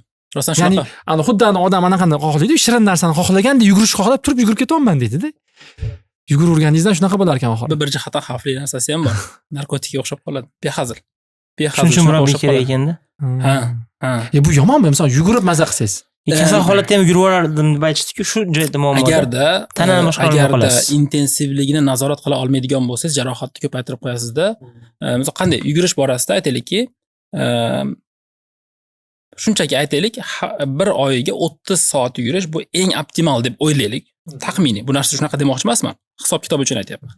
30 soat yugurish uchun har kuni 1 soatdan yoki yurib yoki sekin yugurib turib qilasiz. Sekin holat, hech qanaqangi hansirash yo'q, boshqa narsa yo'q. Charchaganda tez sekinladingiz, boshqa narsa qildingiz. 30 soatda siz 100% foyda oldingiz. To'g'rimi? Endi shu narsa nazorat qila olmaydigan bo'lsangiz, qaysidir kun o'ta tez yugurib yordingizda, travma olishga ehtiyoj oshib ketib qoladi. Travma oldingiz, travma olganingizdan keyin 3-kuni travma oldingizda, travmani qilish uchun, tuzatish uchun 27 kun vaqt ketdi. 30 soat imkoniyatingiz bor edi. O'sha 30 kun baribir o'tib ketdi. O'sha 30 soatdan foydalana olmadingiz. Ozgina nafsni nima deydi, naqasiga kirib, nafsni boshqara olmaganingizdan. Chunki nafsda u ham tez yuguraman. Palonchi Stravada kom bo'pti. To'g'rimi? Masalan, King of the Mountain deydi, boshqa narsa demaydi. Toshkentda kom borligini bilib hayron bo'ldim. Palonchining pace bunaqa ekan. Yarim marafonda 2 soatdan kamda yuguribdi. Unaqa bo'pti. Solishtirish orqali nafs bo'ladi-da, keyin odam o'ziga shikast bo'ladi. Bir kun yugurayotgandim, Bekolamjon aka ko'rib Stravadagi ma'lumotlarni ko'rib, Temurbek menga yuragingiz ma'lumotlarini jo'nating deydi. U saqlab qo'yadi-ku o'zida. Yugurib bo'lganimdan keyin jo'natdim. Qaysi zonada yurganimni, keyin Bekolamjon aka ko'rib, juda xavfli yuguryapsiz ekan deganda, menga 180, 190 ga chiqsa yuragim zavq olardim-da. Mazada, ha? Men juda yoqadi, dofamin rostdan yoqardi. Ya'ni qanaqa yugurayotgan payti shamolsiz bilan to'qnashadi-ku, odamga bu yoqadi. Rostdan masalan shaxsan o'zimga yoqardi va 6,5 daqiqa bo'lsa 6:25 har doim pastga tushishga harakat qilardim. Keyin Bekolamjonga ko'rib bu xavfli, nima bo'lsa ham 2 va 3 zonada maksimal yugurish kerak. Umumiy yugurish zonasini 10% dan oshig'i 4 va 5 zonaga chiqsa bo'ladi deb aytishgandan keyin o'zimga kelganman. Shu bo'yicha yana o'rganib, yana AIda, demak bu xavfli ekan, 2 zonadan oshmasligim kerak ekan deb vaqt unutganman. 197 dan 180 dan boshlaganman, pikimni 197 dan olib chiqib shu shirin joyi o'shatda-da. Katta tezlik, ham tezlik, velosipedda yana ham tezlik, 40 da yursangiz, pastligiga qarab. Endi murabbiy bilan ishlaganda bu narsa odamni nafsiga o'ta qattiq ta'sir qiladi. Hozir tushundim xatoligini. Murabbiy odam bilaman, sen yugurgansan, qanchada tajribang bor, boshqa narsang bor, tez yugurapsan deyapti. Baraka topib ko'rib, pulsini 140 desam, yo'q, bu puls gapirmaydi. 120 ga tushasan. Alohida mavzu. Alohida mavzu. Murabbiylik haqida gaplashamiz. Aziz aka, sizga avvalroq aytgandim-ku, bugun haqiqatdan murabbiy degan loyiha boshladik o'zimizda. Ko'rdim. Rahmat shunga speaker sifatida qatnashganingiz uchun. Agar shu yerda bo'lganingizda sizdan foydalanardik. Ya'ni yaxshi ma'noda odamlar rostdan rivojlanishni istaydi.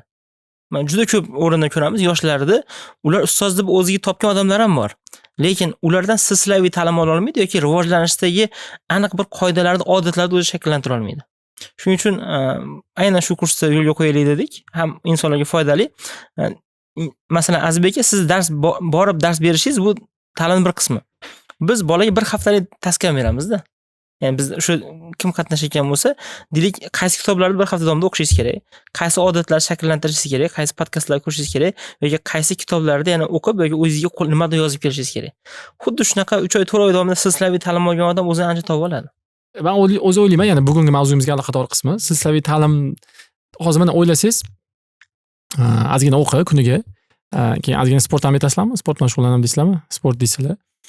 O'zi 3 narsani to'g'irlasa odam ancha tozalanib qolsa kerak deb o'ylayman. Ya'ni yoshlar nimani to'g'irlasa desa, jismoniy mashqlar, uyqu. Ularga ovqat uncha muhim emas yosh bo'lgani uchun, bu ekran vaqti. Ya'ni kattaroq bo'lganda uyqu, biz yoshimizga 30 dan oshganda uyquni to'g'irlash kerak bo'lib qoladi. Mana shu 3 ta narsani zo'r qilsa, ya'ni ekran vaqtini cheklasa, balki ozgina bir hafta telefonsiz yashab ko'rsin. Uyquni ham muhimligini juda kech tushunganimdan afsuslanaman. Ya'ni oldinlari birdam, ikkidami menga umuman qiziq bo'lmasdi-da.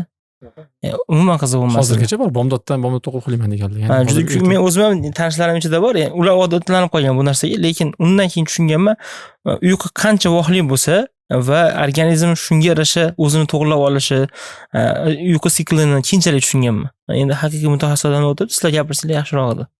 Shu 3 narsani to'g'irlasa, o'zini hayoti uchun qilgan, men o'zi shundan boshlaganman. 10 yil oldinga, 15 yil oldinga qaytsak, birinchi navbatda o'sha ekran vaqtini cheklab, o'sha payt ham bor edi. O'sha payt ham o'sha telefonlarga screen time'ni qo'yib, ortiqcha anaqa Instagramni men ochib ishlatmaganman.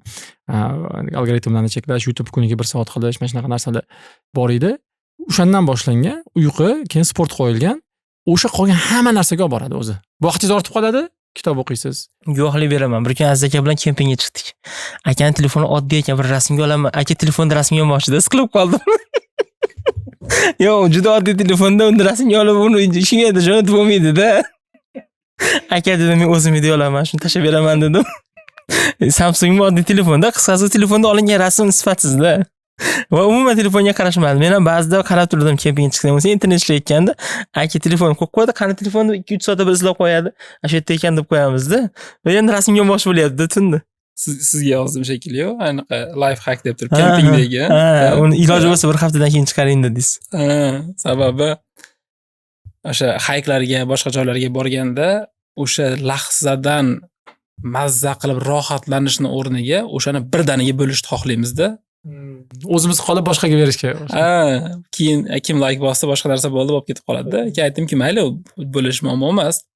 Life hack shuki, bir haftadan keyin bo'lishadigan bo'lsangiz yoki haftaning o'rtasiga, shanba kempingga chiqdingiz, haykka chiqdingiz, chorshanba kuni shu narsani share qiladigan bo'lsangiz, ko'rasizda, yana shanba yana boshqatdan tortadi, yana borgisi keladi. Shunaqa. O'sha narsa borib turib internet bo'lgani yaxshi bir jihatdan. Qutqaruvchilar kelishi yaxshi, osonroq bo'ladi. Ya bizda kempingda qo'riqlanadigan zonada kemping qilardik. Qo'riqlanadigan xavfsiz zona bor-ku.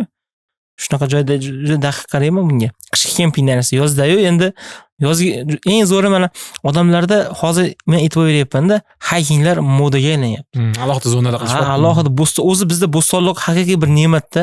Bo'stonliqda shunaqa ko'p hayking zonalari bor. Odamlar tabiat qo'yiniga chiqishdi, tog'larga chiqishdi, yashilliklarga chiqishdi, yo'qtirib qoldi. Yakshanba kunlari shunaqa ko'p turlar bor. Yom maza qilaman o'zim ham ko'rib, biz jamoaviy chiqamiz hozir. Masalan, bizda 5 hafta aniq haykinglar ro'yxati bor. Bizda alohida HR deya bir kishi bunga mas'ul bo'lgan. Xarajatlarimiz qismini olamiz, juda arzon. Kompaniyalarga ham tavsiya qilamiz. 5 dan oshiramiz sig'maydi-ku, kamp bitta-ku, tent bitta-ku. Yo'q, u haykingda. Kemping emas, hayking. Adashladim ha. Hayking. Kecha nimaga chiqdik? Bodomzor bor-ku. Bo'ritovga chiqdik. 55 nafar odam chiqdik. Ochilib gullabdimi bodomlar, chiroyli. Bodom gullagan. Kechasi qolish shart emas, ertaman borib kech payt kelish mumkin. Bunaqa imkoniyatlar ko'p. Kempingni ham zavqi boshqachada. Yo'q, zavqi boshqacha. Endi uni birdaniga jamoa bo'lgandan ko'ra birinchi odam o'zi borib ko'rish kerak, boshqa qilish kerak shu ma'noda. Lekin tabiatimiz haqiqatda zo'r. Cho'l desak cho'l bor, tog' desa tog' bor, qor desa qor bor, suv desa iloji bor topishni. Imkoniyat katta. Faqat foydalanish kerak. Xolos foydalanganda ham to'g'ri foydalanish kerak. Toza topgan narsani toza qoldirish kerak. Shu narsa meni juda dilimni xira qiladigan narsa. Sekin bu ham shakllanib qoladi. Shakllanadi, tabiiy, sekin-sekinlik bilan bo'ladigan narsalar. Endi eng muhimi meni fikrim shunchaki boshlash kerak. Kichkina bo'lsa ham boshlash kerak. 500 metr bo'lsa boshlash kerak. Keyin sekin-sekin oshirgisi kelsa, keyin oshirish mumkindir nimanidir. To'g'rimi? Qanaqadir narsa bo'lib qanaqadir maqsad qo'yish mumkindir. Kimdir marafon, kimdir yarim marafon, boshqa Ironman nima deyish mumkin narsa, chiqib kelaveradigan narsa. Birdaniga Ironman deb turib qo'yib oladigan bo'lsa, Ironmanda jismoniy odam tayyor bo'lishi mumkin, lekin unda 3 ta boshqa katta faktorlar bor. Birinchisi jismoniy tayyorgarlik bor. Ikkinchisi moddiy tayyorgarlik bor. Uchinchisi logistik jihatdan tayyorgarlik bor. Jismoniy jihatdan tayyor bo'lishi mumkin, moddiy jihatdan tayyor bo'lishi mumkin. Logistikasi viza chiqmay qoladigan bo'lsa, bo'ldi. Ironmanda bitta to'liq registratsiyasi $1000 atrofida. Bittasi. To'g'rimi? O'shaning uchun birdaniga boshqa Ironman qilyapti, Ironman qilaman deyish kerak emas narsani. Jismoniy holatdan tayyor bo'ladigan bo'lsa, u borib qayerda uni isbotlash kerak emas-da uni. 2 kilometr suza oladimi odam? Marhamat, basseynning iloji bor narsa. Bilmayman, qancha basseyn, qancha turadi bir oyliga. 300 ming, 400 ming bir oyda. Men o'sha push hisoblab chiqdim-da. Push har kun ishlatsangiz 3 oydan keyin u zararga kirar ekan. Ya'ni men o'zim ishlatdim shunaqa 2 yil davomida ishlatdim-da, 1 yildan oshumi, 2 yilmi ishlatdim. O'ta arzon bo'ladi. Shaharda eng zo'r basseynli, eng zo'r zalli o'ta arzon bo'ladi. Endi sabablarini tushundim. Statistikani bilishdan oldin bilardim. 3 oydan keyin sizga bitta basseyningiz 50 ming so'mga aylanadi. Endi basseyn ma'nosida ozgina orada to'siqlar bo'ladi. Aytdingiz-ku, tayyorgarlik kerak bo'ladi, mashinaga chiq, bor, boshqa narsa qil, bo'lmam vaqt jihatdan bo'ladi. Shunaqa holat ozgina qiyinroq. Mayli, yugurishdan boshlab turaveraylik. Shuning uchun sherik kerakda.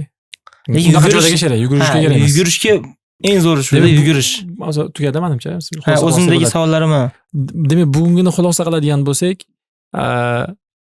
sog'liqda 3 ta ingredient bor, ya'ni nimada tarkib bor. Bu o'sha sog'lom hayot, sog'lom mashqlar, ya'ni mashq desak bo'ladi, sport mashqlar, uyqu, ovqatlanish.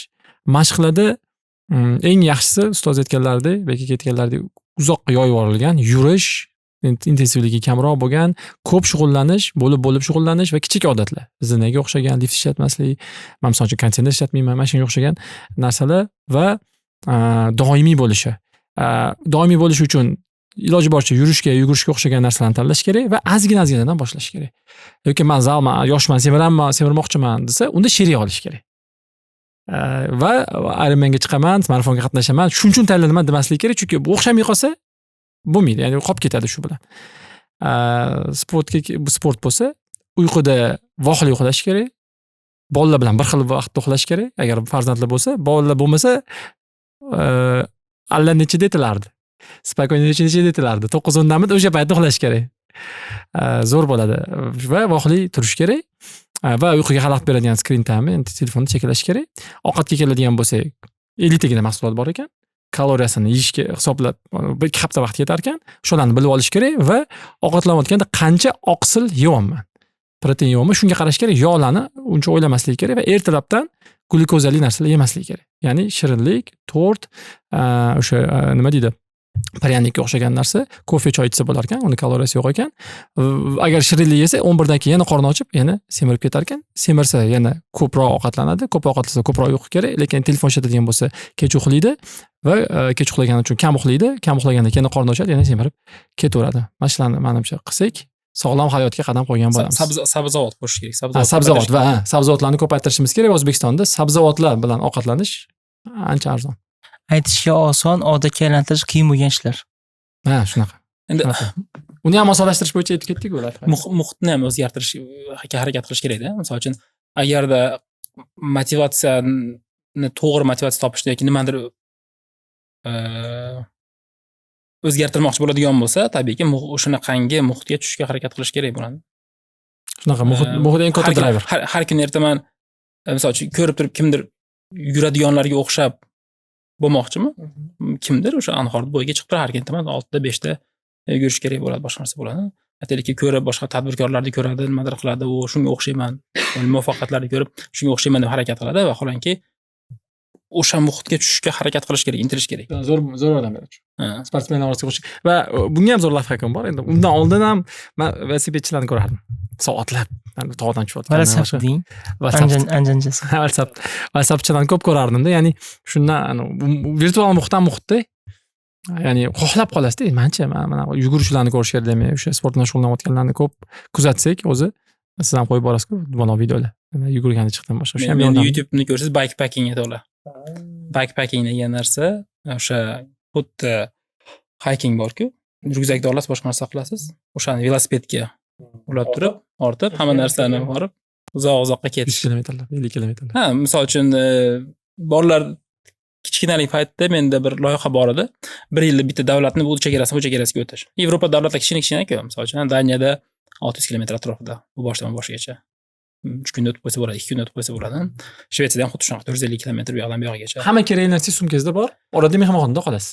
Yo'q, Mehmonxonada ham ko'chada qolasizda. qolasizda. Tentmi? Ha, palatkani ichida. Ha. O'zi shuna maxsus zonalar bo'ladi. Ketgan anaqani ichiga, sumkani ichiga. Sumka yo'q, anaqa o'zi Velosiped velosipedga o'zi orqasida shunday joylar moslashadigan bo'ladi. joylar bor. Mana yukxona, tortib ketasiz velosipedda.